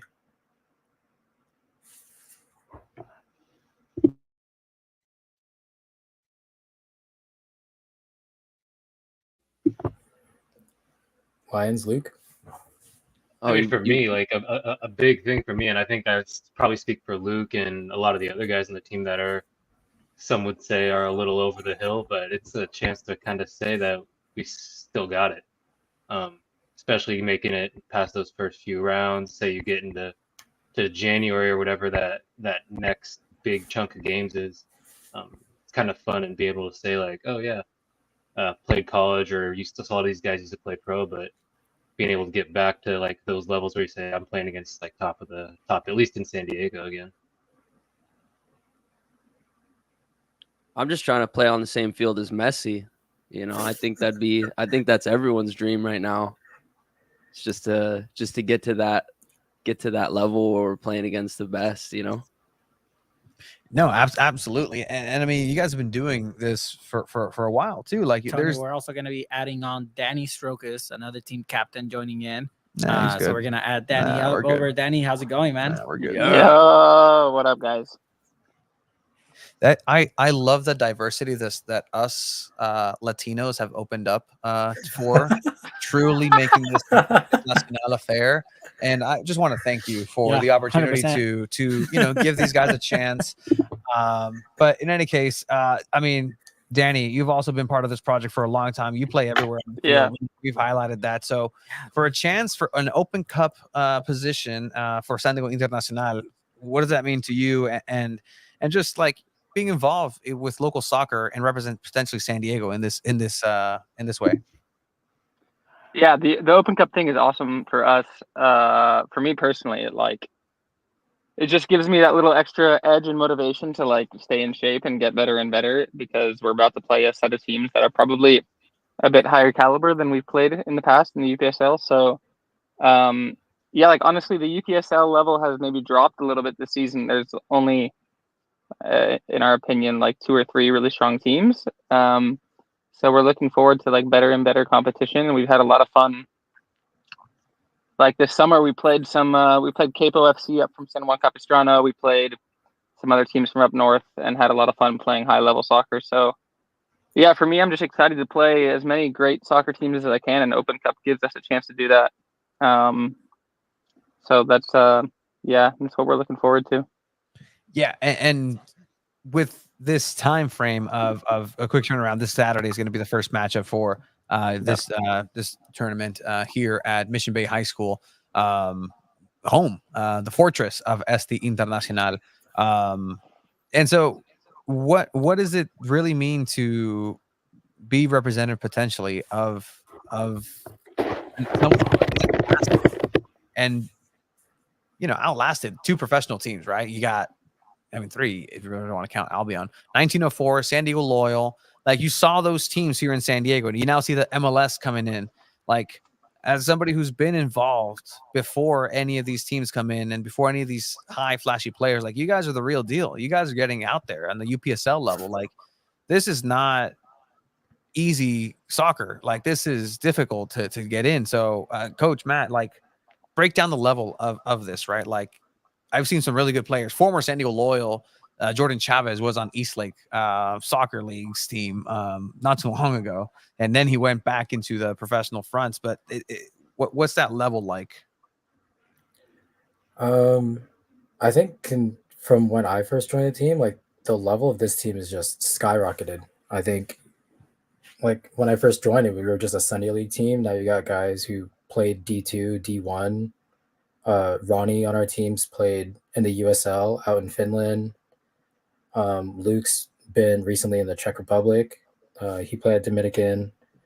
But for me, like, as a coach, like, I just want to make sure that these guys are spending their Tuesday, Thursday nights with us, like, for free. So I want to make sure that if you're going to come out here, we're going to be playing. Like, we're going to play at a high level that everyone's happy with, and that keeps everybody accountable, and a level that's going to allow us to win. And I think so far, so good. Let's go. Yeah. Yeah, no, absolutely. As we have it here, right on the actual ussoccer.com website, we have San Diego Internacional versus City SC San Diego, a round 2 for the qualifying rounds for the U.S. Open Cup. I mean, just seeing this on the website, Maddie, as a coach, what does it just mean to you to be able to get the team to such a game and of this importance? And then we'll hand it off to Eric, who was here the earliest, by the way. Shout out to you, Eric. For me, it's kind of surreal. Like, I never thought, like, I'd be here with the team, like, leading them in the Open Cup. Like, I just thought, I always saw myself as a player, but then when the opportunity arose to be a head coach, and then I would, like, talk to my brother a lot about, like, what we could do with this team, like, what this platform the platform that the team can have is. We always thought it was just a dream, but now, like, we're in the Open Cup, and yeah, it's only the second qualifying round, but just to get here is already pretty cool. I like that. Yeah, and I think touching on something Maddie said, like the weird transition from the sort of Sunday league-ish kind of vibe to what we are now. Like, I actually came out to, like, a couple of trainings. I don't remember if someone invited me, came out, and it was like Sunday league, and to see, like, in the last 3 years, see the transition from, like, I didn't want to be there at, like, a training to now, like, I want to be there every night because Maddie, like, and even Keith when he was still here, holding everyone to that standard, and it's, like, competitive, and every Tuesday, Thursday night you get to, like, be a little kind of, like, violent again. Don't get that chance a lot, and now I can kind of envision like Danny going up against, who's it, Patty McNair or someone out, hopefully next spring. Wouldn't that be something? Wouldn't that has a chance to show he's still got it? That would be wonderful. Maddie's favorite player as a United fan. Never heard of him. Patty McNair, newest center back, one of 6. Actually, again, we talked about it right now. There's more people right now, and I'm going to include the two of us and myself. We have the same amount of people on this call that San Diego FC has official players. So I think we have a good chance right now, especially the level of Duran Farid. No, I'm kidding. I think we'll be a better goalkeeper. But Luke, what does this signify anything to you? Is this just a pathway? Is this a family aspect? It's home cooking. That's why we like Este Inter. It feels like home. It feels like pals. Feels like friends. But now there's a clear mission. Like it's getting real. For sure. Yeah. I think that's kind of what brought me to this team and what keeps me on this team, going out there every night or 2 days a week and training and enjoying it. Like just the love of the guys on this team and just, it was a penalty, baby, Luis. But it's just like that team atmosphere that we've created. A guy like Danny, a guy like Lyons, and all the guys that aren't here that it's become so much fun.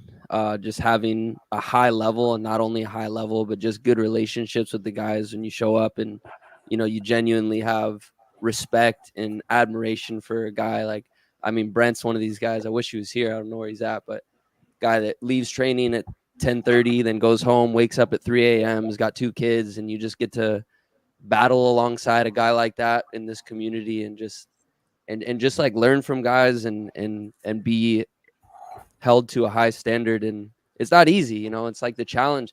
It wasn't always a challenge in this league, and now it's like it feels like Lion said, it's become the real deal. Not every game is I mean, we kind of blown by some teams this year, but it's nice to have the Open Cup for that, because then it's like, all right, well, if we blow by the guys in our league sometimes, then we can get to see what we can do against some real teams. But even the guys that aren't on our team, that used to be on our team, that kind of bounce back around, a guy like Jack at USD, top 10 team, college team in Division 1. Yeah, it's just like the level is gotten really, really fun to be a part of. So I'm just grateful every time I get to step out there, and just praying that my body allows me to last as long as Danny's has. That's really my main goal, actually. So as long as that happens, I'll be a happy guy. And to think that MLS wants to get rid of Open Cup, right?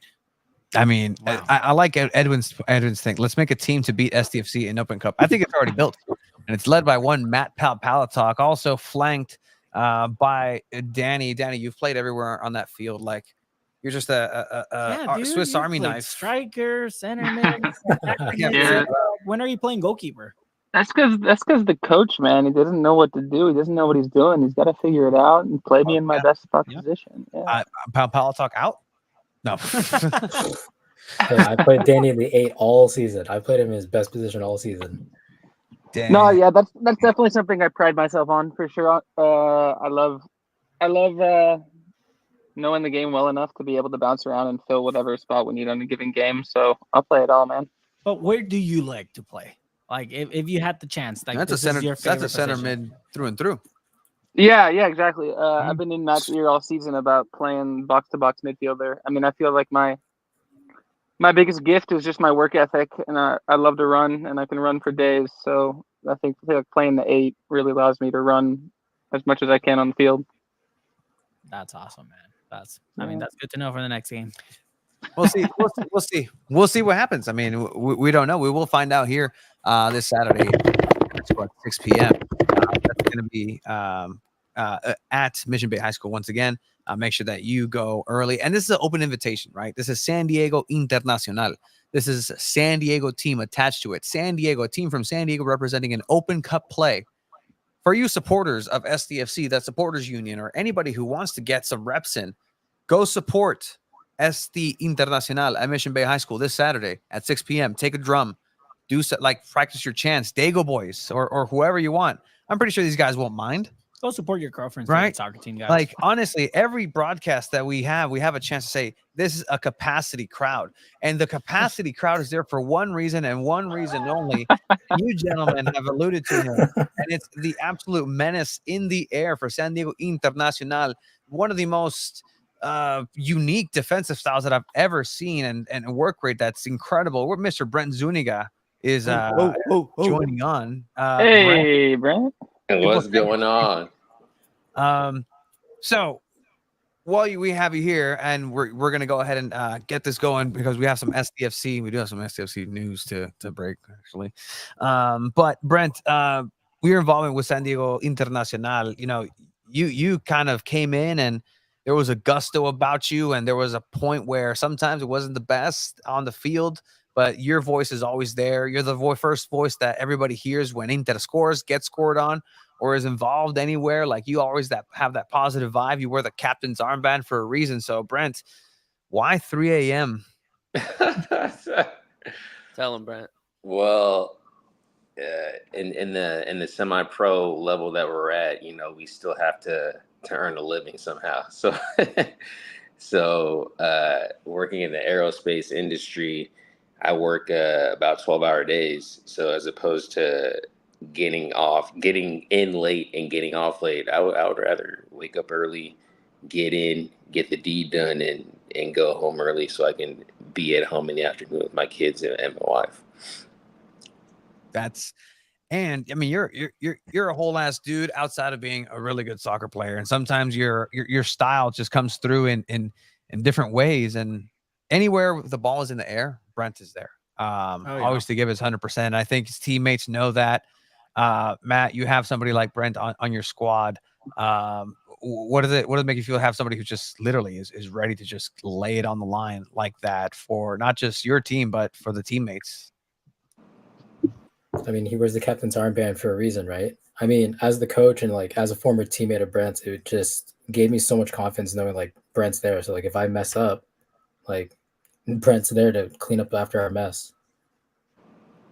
I love that. Brent, Open Cup play. I mean, is that something that you've a boyhood dream or like what are your honest take about it, man? No, yeah, this is actually going to be, I think, my third time participating in the qualifying round. So back in the day, let's say 2012 and 2013, I was playing in the MPSL for San Diego Boca. So I actually did the qualifying rounds a couple times. So this will be my first time. And I also did it with Temecula FC back in 2015. So actually this will be my fourth time getting to play in these rounds, and it's very fun because there's a couple of times where we made it all the way up until actually getting into Open Cup. I did that once, and then we made it a couple games out as well. So it's exciting because you have a real opportunity to do something pretty huge. So it'll be pretty cool. So you think this? I mean, you've done that.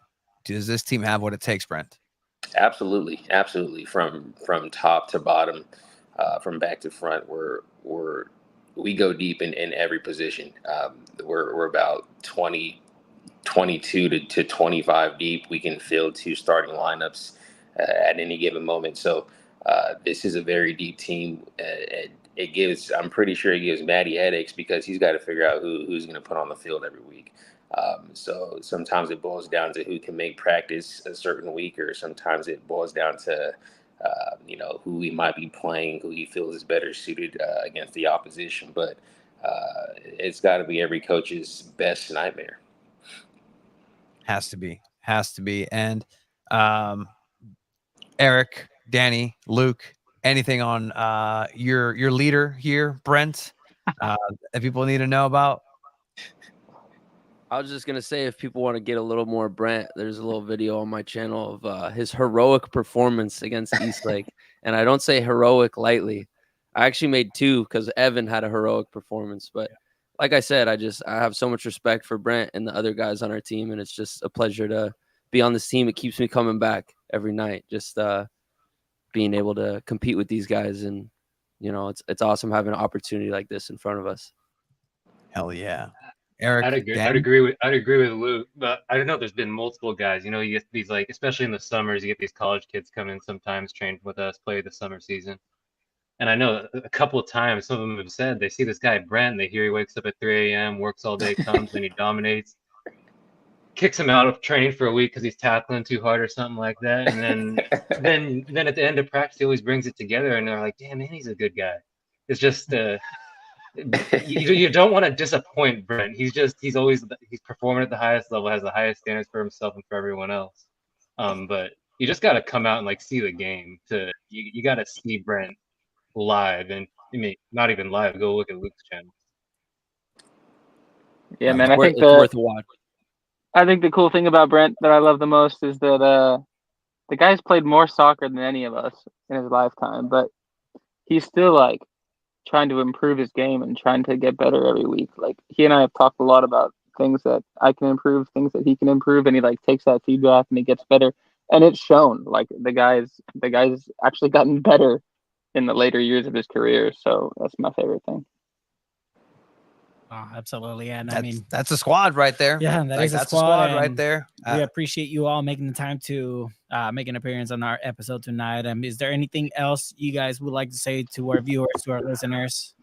Yeah, I just want to say thank you guys, man, for coming out and live streaming our matches and making it available to all our friends and family that aren't able to make the games. And we watch them back ourselves to get better and improve. So you guys are a huge part of our mission as well. And I want to say thank you. Indeed, for sure. No, I appreciate that, man, and we do it for the love of the game and for the love of, honestly, Coach Alex and Turdo and Barbie and everybody who just Sorry, kind of, sometimes I miss some place. it's something. It happens. And you know what? That's part of it. It's a family aspect at the end of the day, and it'd be really cool to see you guys move on and move forward, because it'd be. I'm curious. I'm curious. I believe man. Brent. I believe Brent. Luke, you want to give a plug for your YouTube channel? Where can people find you?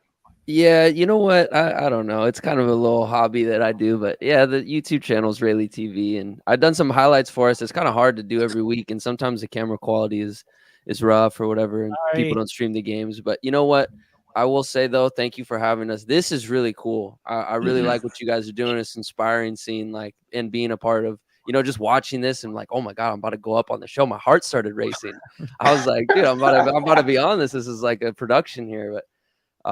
Yeah, it's super cool. Like even when I remember being in the Czech Republic watching our games and hearing your guys' announcement kept me engaged. Like the announcers just being on the game, it's like watching it makes it feel like it's the real thing. So I appreciate you guys doing this. It's cool to be a part of. So thank you. Yeah, we have Evan Stoll's dad who always tunes into the live stream. Like that's that's one of the main staples that accompany us, and he has his thoughts and he has his opinions, and he's over in Wisconsin. Hey man, we used to have Patrick Trimmers. When Patrick, parents over tuning in in Holland. Yeah. Like it was absolutely crazy what this team has done, and just that family aspect, man. Like we do it for a reason. Like we'll do it as much as we can. But yeah, check out, man, I hope Patrick's still with his girlfriend. Brent Zuniga dropped. Like, geez, that's the guy. And there he is. Hey, don't forget, it was like 100 degrees out there. The other coach of the team wasn't even in the sun. He was just sitting down because it was too hot. And look at that. Look what this guy's doing. Just putting his body. That's Captain Brent right there. There was a few block shots that I almost started crying. I was so emotionally invested in this game from the sidelines that this one's dope. Oh yeah. What up? Oh, later.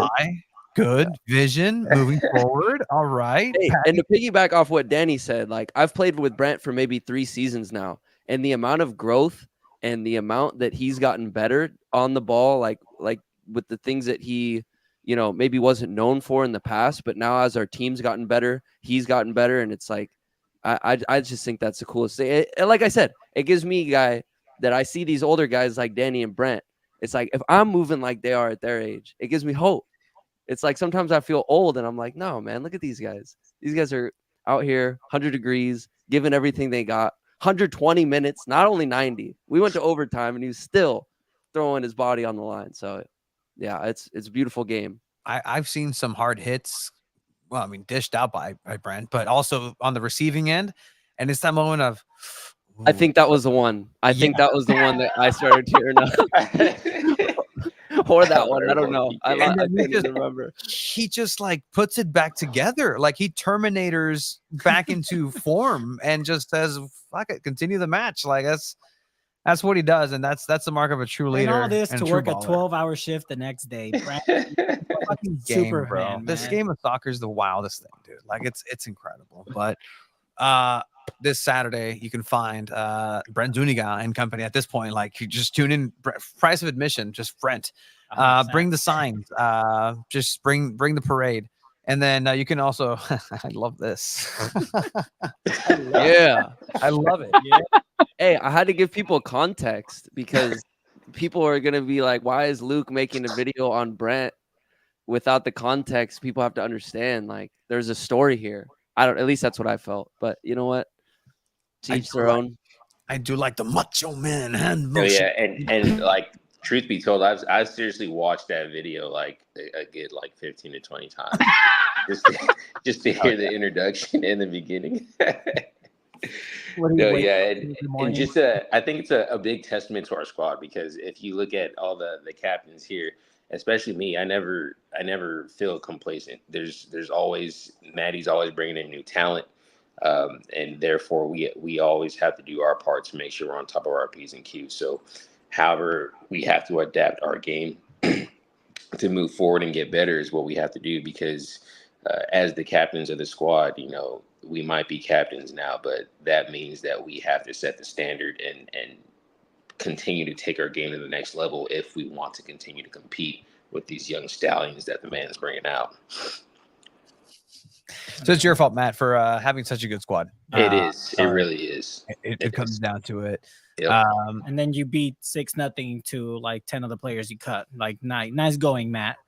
Way to go, Matt. Gosh. There's a reason, right? All right. UPSL going well. But again, that's going to happen. 2 matches this weekend for SD Internacional, but there is an important one this Saturday at 6 p.m. Mission Bay High School. Check them out. Gentlemen, thank you for being a part of this. Let's do it again. You guys down? Thank you all. Down. Thanks. Absolutely. Let's do it. All right. Good luck. Thank you. This has been a long community segment of El Zarape de San Diego.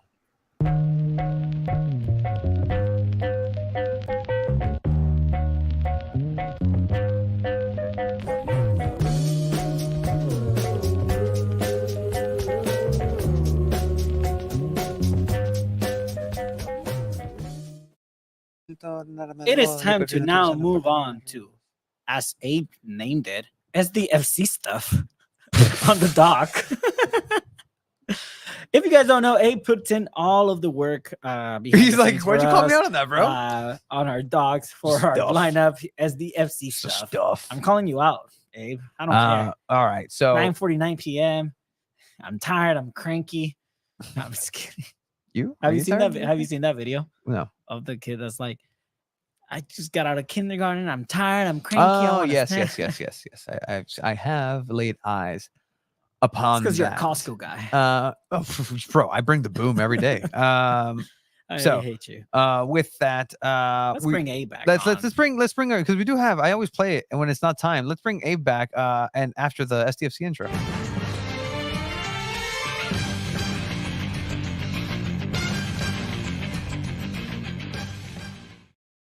Nobody has guessed, huh? Nobody's guessed, which is fine, and I'm okay with it. What's your tone with Abe? Luis has returned to the chat. Luis, you missed Abe. You know what? I don't know. You have some competition for /1 fan of Abe, because he came in and saved 100% the day earlier today. So I can speak to Abe however I wish. However, I wish right now to speak to Abe in this way. Abe, SDFC stuff.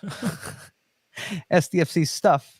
As you mentioned, part of it, but what else would you call it? It's stuff. It's not games. It's get a just chance to look at Drew's message. Sorry, it's just a lot of stuff.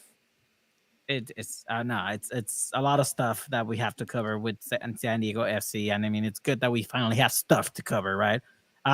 Gentlemen, they dropped the first couple games for SDFC. They haven't released a full schedule yet, but their first match is going to be on February 22nd or 23rd against LA Galaxy. A lot of people kind of wanted that LAFC rivalry to be the first game, but they're facing LA Galaxy. We get a San Diego LA derby. I mean, it's still beat counts. LA for San Diego people, whether it's Galaxy or LAFC. This will be at Dignity Health Sports Park. Yes. Yeah. Against LA Galaxy. What are your thoughts on that? Obviously, people would love the first home season opener at Snapdragon, but that is not the case this season. Yeah, I mean, I think if you can have 2 big events, why not do 2, right? Like if you have one inaugural match in San Diego, it's the first game in San Diego, then you have that one big event, right? But now you can say the first ever game is in LA, and this is a huge event because it marks the 30th franchise. It's coming together, blah, blah, blah, blah, blah. And then on March 1st, again, per information sourced through Kevin Baxter, SDFC will be playing in Snapdragon Stadium on March the 1st. That's going to be over, like I said, in Mission Valley against St. Louis. St. Louis City SC will be the first opponent in the stadium of Snapdragon for STFC. So you have two events now that you can, you know, if Josh Yaro's still in the team by next season, he will be making a return to San Diego. Or he may be making a return to San Diego in the expansion draft, because that is definitely the biggest thing that's coming up for San Diego FC as far as what's scheduled to happen. Again, per then official sources, MLS Soccer announced today that in order to celebrate their inaugural home match presented by the cable, it's going to be March 1st at 7:30. What? Presented by the cable. It is what it is. And yeah, so that's going to be coming in. Tickets are going to be going on sale whenever people are going to sell it out. Like, I think I already know that this is the reality. SDFC will be selling this out. But again, the biggest event that also will be held in San Diego is the draft, both the college draft and the expansion draft. That is indeed two different events that are going to be happening.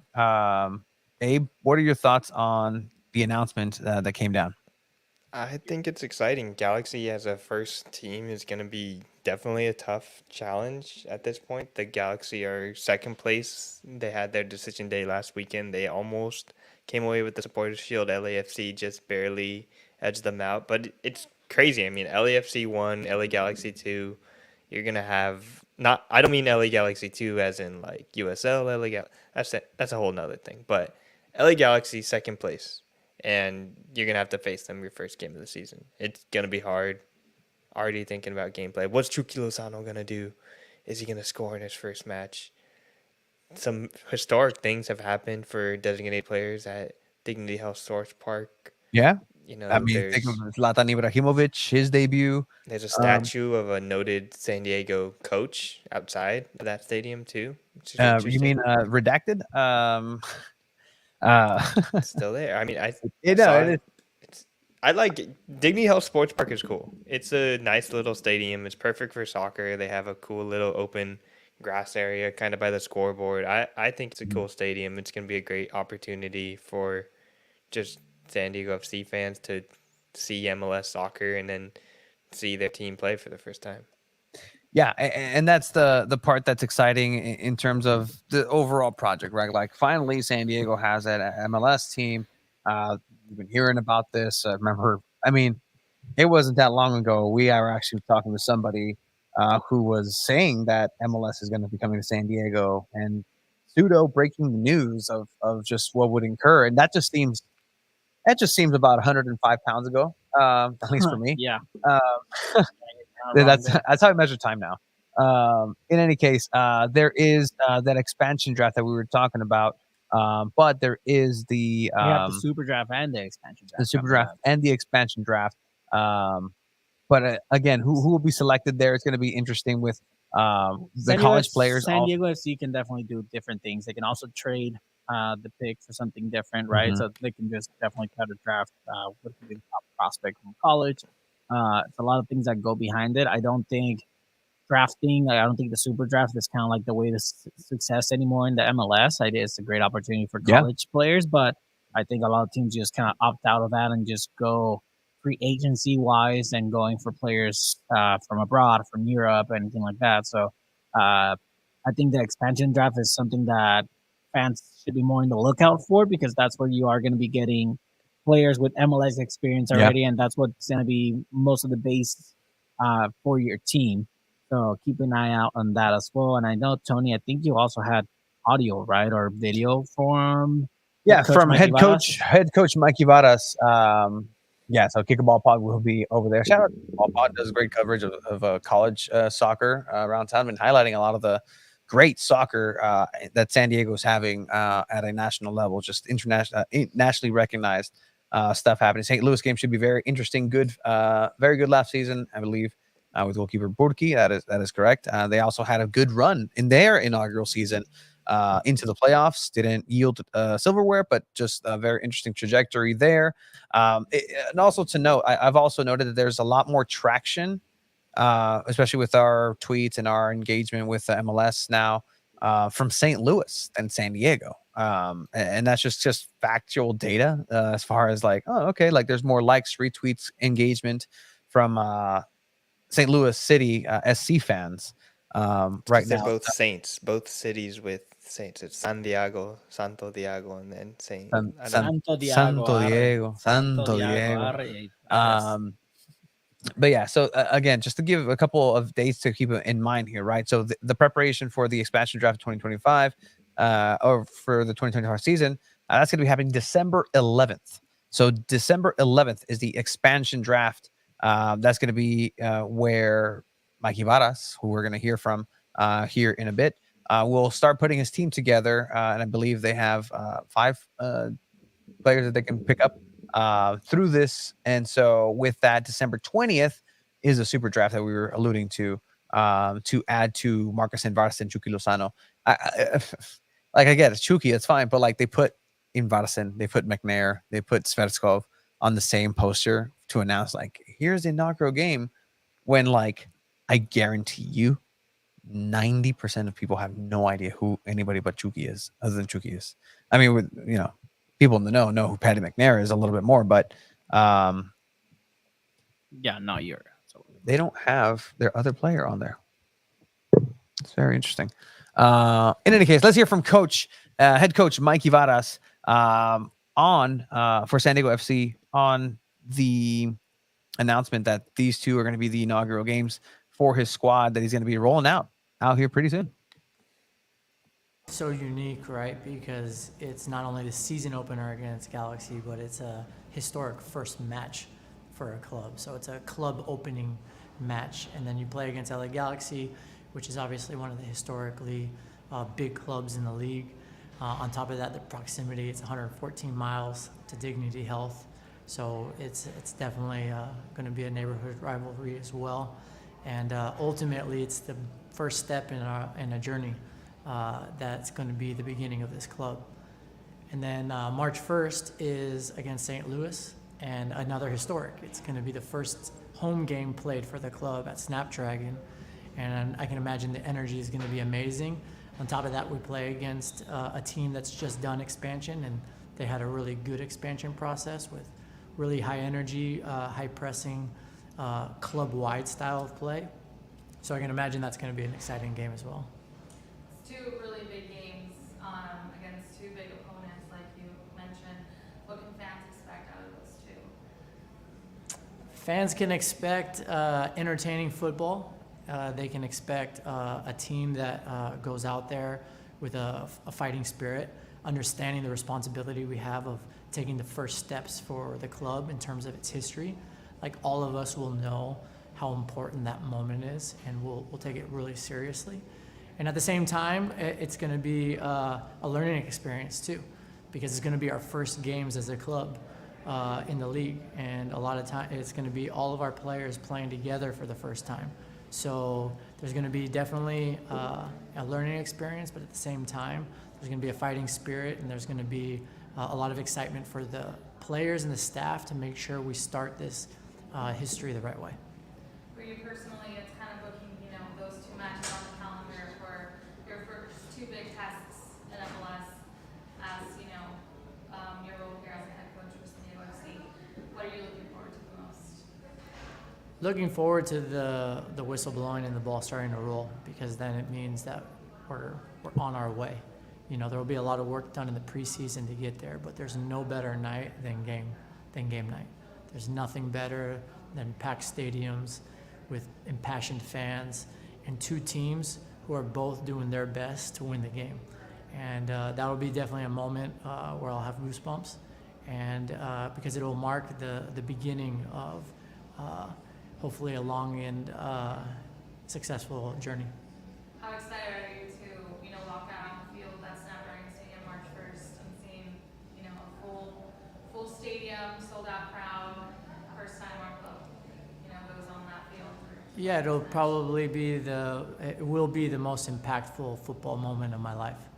And I can't wait to feel the energy of the fans and feel the energy of the players and really just get there with a really prepared team, a team that's ready to give everything for the community. All Head right, coach lots. for STFC, Mikey Varas, per Abe, go ahead. San Abe, Diego. raising I your got hand. something. What about this Cholos game that's supposed to start everything at the beginning of the year? Not That's official. this. It's not an official MLS game. Isn't I thought this is supposed to be the cool, friendly preseason. We're gonna take this seriously. We're gonna fill out Snapdragon. It's not that big a deal. It's gonna be like Nope. 10,000 people I'm there. sure Like, they'll fill out Snapdragon with that game, but I mean, but there's more hype to an official game, right? I mean, I think fans are looking forward to the first official MLS match played in San Diego ever. I think from what I got from there, it's just kind of like what he is expecting from the fan base, right? Saying the atmosphere is going to be amazing, it's going to be crazy. I do think Snapdragon will definitely be sold out, but I am worried about kind of like a certain section if it's going to be jam packed or not. I mean, just curious to see how that goes in general. And I mean, I am excited to see what Snapdragon could look like. We've seen it jam packed before. We've seen what the party atmosphere looks like at Snapdragon, and it is fun. It is cool. It is entertaining. And I also want to see if it is entertaining football, like he mentioned. It's easy to say that, but you still only have 6 players. So, I mean, based on who you get, you still don't know who you're going to get in your team on the draft. So, I mean, you have to be careful and pick players that are going to be making sure that you are playing entertaining football. Yeah, make it an impact. And yeah, there's the Coachella Valley Invitational. There's preseason happening before as well. There is that. What I will say is that MLS is very strict and stringent, and it's very strict on the amount of preseason and the amount of preseason games that a team is allowed to have.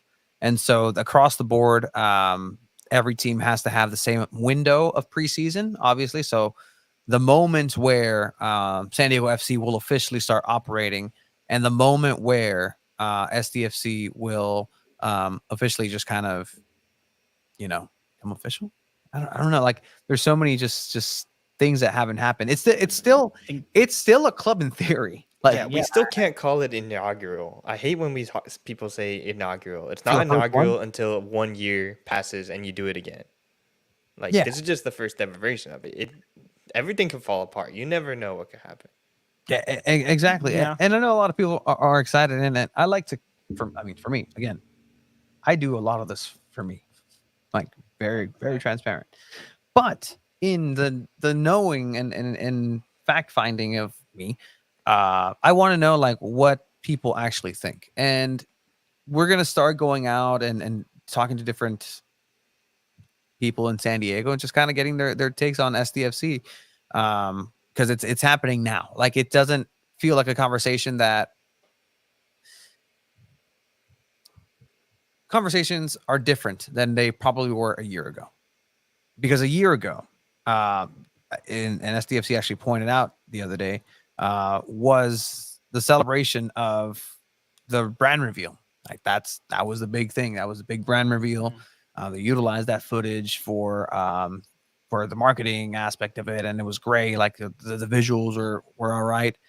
To this day, the question was there, like, has SDFC done a good or poor job in the last year gearing up for the inaugural season, right? Like, it's a very broad question, and you can kind of answer however you want. You have some usual friends, some usual suspects in there, just kind of having their personal opinion on there, which is equally as valid and all that. But you also kind of see that there's a lot of people who are going back into saying, hey, like, this team is still not doing it for me in terms of the brand, in terms of, and they'll give the credit, like community stuff, and I've given the credit. Like, Grown Ball Tour has been great. The community has really come out in different ways. But again, that's giving a lot of credit to the community for coming out and taking advantage of the platform that the MLS is coming out. Everybody's going to get better because of the MLS being in San Diego in a soccer sense. Like it's the lens is bigger, the scope is bigger.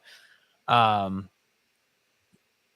Abe, do you feel like does it feel like we're February away from an MLS team? No, definitely doesn't. It's weird. They only have 6 players. Technically, their preseason is gonna start in January, and like they started construction on the training facility just last year. Like it was November, I think, actually. Yeah, because it was the NWSL Championship that week as well when they had the groundbreaking. So it's crazy. They're gonna have to have that all built up already and just barreling towards it. It's nuts. Something random came up in my head too. That Chrome Ball, there's got to be something in it, right? They're gonna open it up at like their opening first game ever. There's something in that Chrome Ball, right? No, I don't think so. You don't think, Chiva, that there may be a way to get into it? The jersey, Perhaps the They jersey? open it and it's their jersey in there. No. Okay. Oh, the jersey. I thought that was what you were putting down. I mean, they Abe. are rebuilding their jersey late December, right? Yeah, they're what's revealing been a little. announced. Yeah, so it'll be Late around that time. They have released some images of that. I don't know how much of your San Diego history you guys know, but there was once like a 20-minute pregame ceremony for the San Diego Chicken rehatching. Oh, 100%. Before a Yeah. Padres game Yeah. at Qualcomm Stadium. In that Mission Valley site, could we potentially see the San Diego Chicken return out of the Chrome Ball? It's been an egg this entire time. It's been a chrome egg. And you know what, Abe? Like, as ridiculous as that may sound, and what the following thing that's coming out of my mouth may sound, that's great. I just came up with an amazing idea. They should do that. FDFC, Abe and Tony just gave you guys, Abe in particular, just gave you $1 million idea, but you better use it to make San Diego proud. Yeah. But yeah, no, I mean, and there is there's so much still to happen. There is plans for the Chrome Ball itself, and just at later times. And there's actually ways that we were going to get involved with that, just as a community, as a labor of community service for us, non-judge mandated for that. SDFC won't use Abe's idea; it's too genius. I mean, you never know, but you heard it here first. Abe is really coming through today. 247. Yeah, Mark Abe, 247 that's as Abe's episode. As Abe's recoming in, rehatching in a sense. Taking over. I told you, first thing I told you is like, man, you look older today. Like something's Well, there's a pep in your step, Mr. Cepeda. And I'm okay with that. Like yeah, I me like too. this. All right. He's been hanging out with me, that's why. I did Yeah, some you guys- adult stuff today. I got a smog check. I was driving around. That's some adult shit. That is some That's adult some shit. adult shit right there. Did you go to Smog Express over in PB? PB? You know, Went let them to know that, PB you know, European Imports and checked out some stuff. Maybe. Smog Express for your smog checks. Just letting you know. Yeah, so Chrome Ball is still on the way. National City is still on there. Make sure to. I'm curious what they'll do there. They still got National City, IB. Yes. Have a bunch still. Yes. All right. So we're working to get a little bit more from Mikey Varas and Tyler Heaps as the weeks come by. We've reached out to the club and working on something there. Any transfer rumors? Tony, Aba, and Chiva. Sergio Aba, Ramos Chiva, is and back I. on the tip. No, I'm just kidding. So You know what? yeah. Sorry, you go ahead. You have some things for real. I could tell. I'm controlling Tony right now. And like, no, Messi to SD is not going to happen. And it's interesting. especially now with the Club World Cup Yeah, coming. no, it's a golden goose right there. They might just award the net. Messi comes over to STFC. They switch Gianni it over. Fartino's like, Oh wait, oh yeah, there's one more spot. Here you go, expansion STFC. club. Yay! Ronaldo comes into Inter Miami. Anyway, Ronaldo can't play in the US. the construction of the team is going to be very much focused on who they end up getting on the expansion draft, and really through that is going to dictate what other priorities to take care of. But for now, I can safely say, like, I mean, Chucky Lozano, that's the marquee, like, for sure. Like, if you're expecting a couple of other people about it, I mean, you guys don't seem excited about SDFC. I think it's because we know so much about what's going tranquilo, on, and like, just and I mean, just in general of how things go. No, That there should be more by now. That's I the thing. think There should be more players by now. There should be, I feel like, a lot more that the fans need to be aware of, and just in general, kind of like be more open on what's going on, and just in general with players. And I don't know, it's tricky, but I feel like there's a lot more that could be out there. if the club, and I'm just speaking in general sense, if the club is happy with where the club is today, October, whatever the fuck, 2024, then sure. But if the supporters in general, if it's just STFC community is happy with where they're at, so be it. I'm nobody to really get in the way of that. And I would love to hear from people if there's things that they'd like to see from the club and SDFC and the community as well. But I personally think that it could be better on every front. Yeah.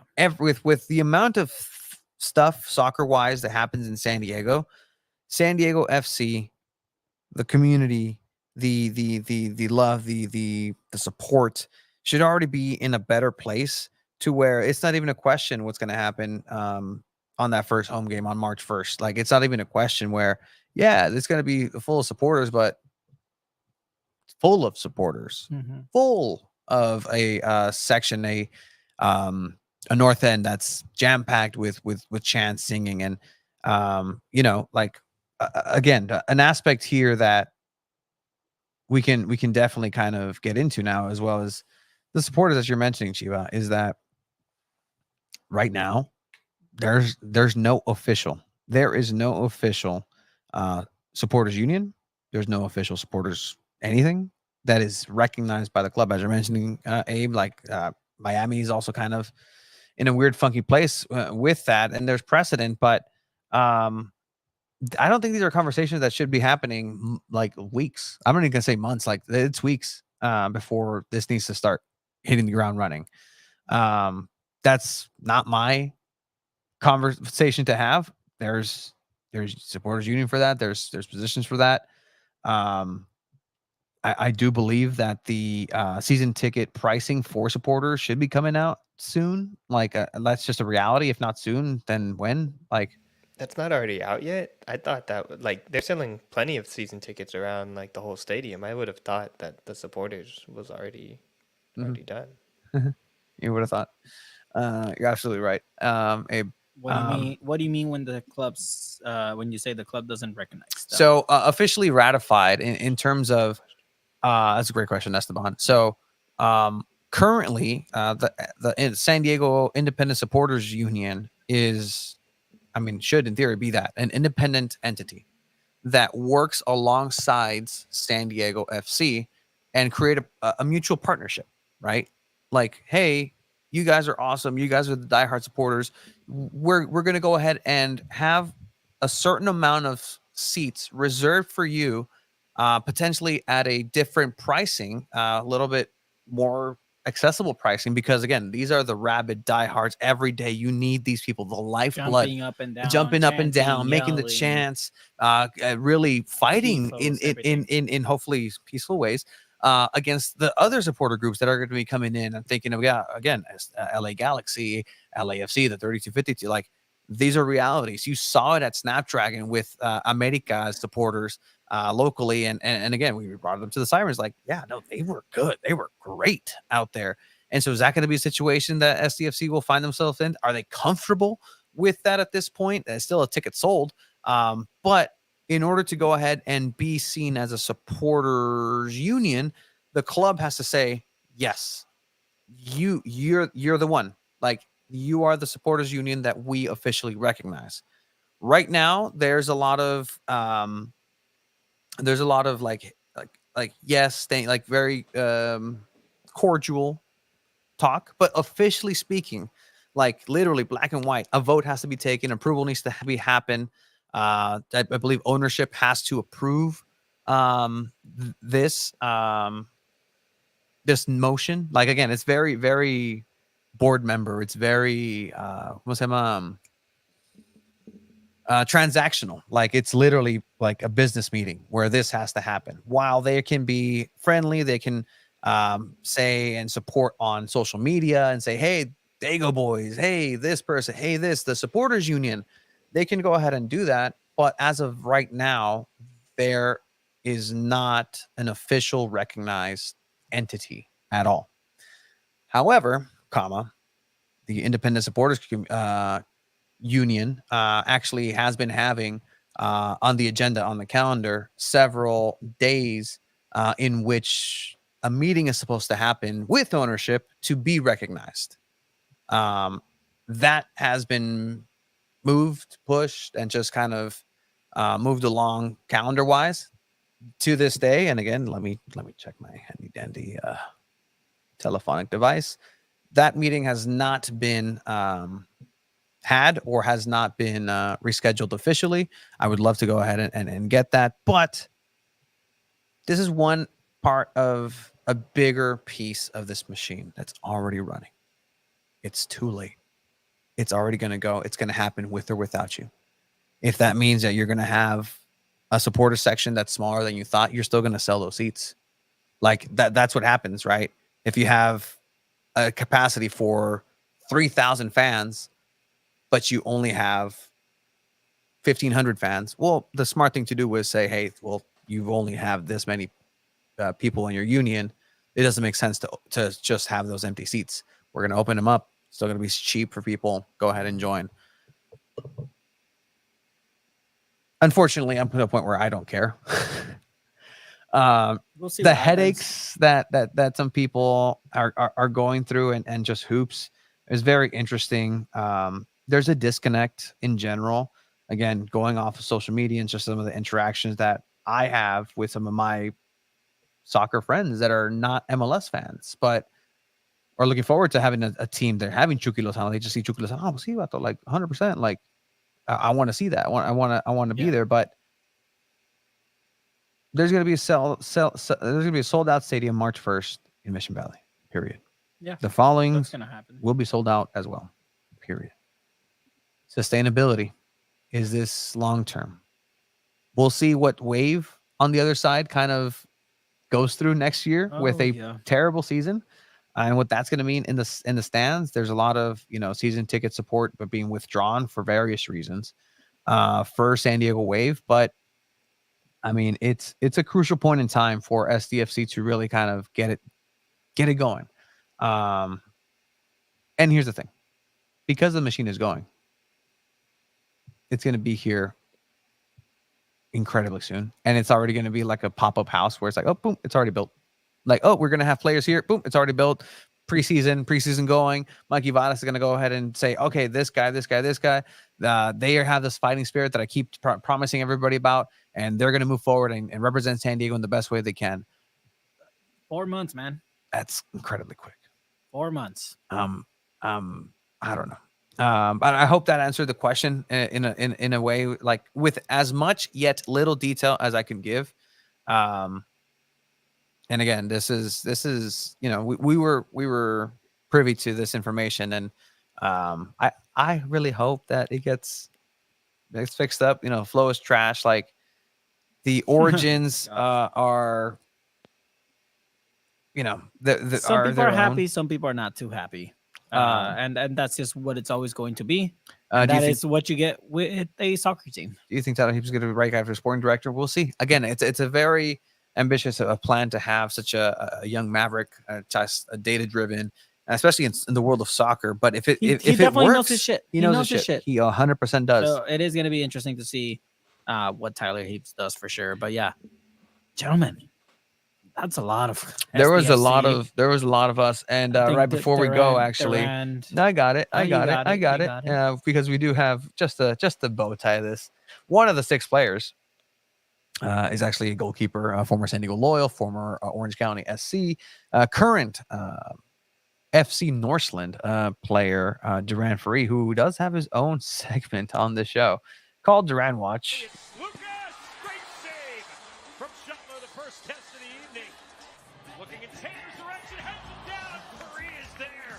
Big time save from his save now. Duran Free, what a save.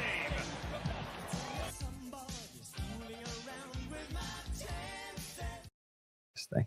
I will definitely have to update that with more highlights because Duran Free did get some action over this weekend over with FC Norseland, and it was the youth national United, team. yeah, the under 19. Under 19. What am I talking about? Yes, U.S. youth national team. It's late.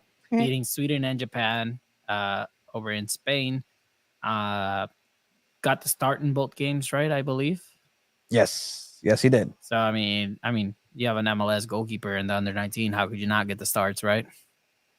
I mean, you'd hope, right? Like, Yeah, something's working. Shout out to the referee, just making things happen. I mean, there's talented youth in San Diego and San Diego natives, kind of like Melanie Barcenas, just over in the under 17 World Cup. And I mean, the future is very bright when it comes to San Diego soccer and players that represent San Diego as well. So, I mean, big shout out to the referee. That's our guy. All right. I'm trying to find, where was it? Oh, well. I don't know what you're trying to find.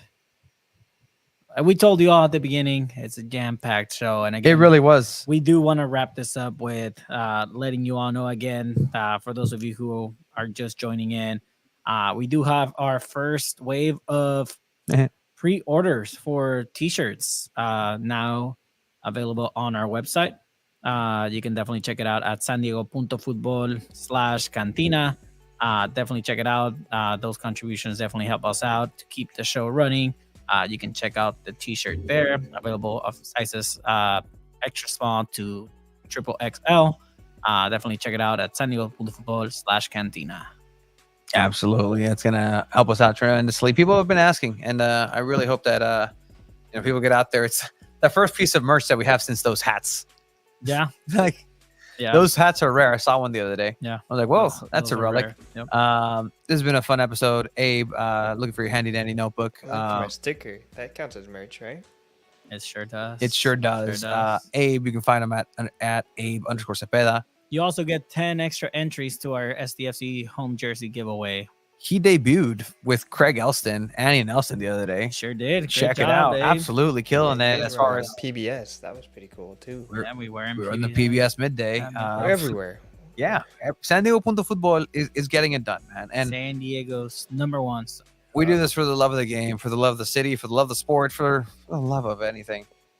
Let's go ahead and do it. For the shirt, that'd be pretty cool. I'll tape one on. Yeah. Everybody, have a good night. Have a good night. Thank you for everyone that stuck the whole way through. Appreciate you guys. Love you guys. Here we go.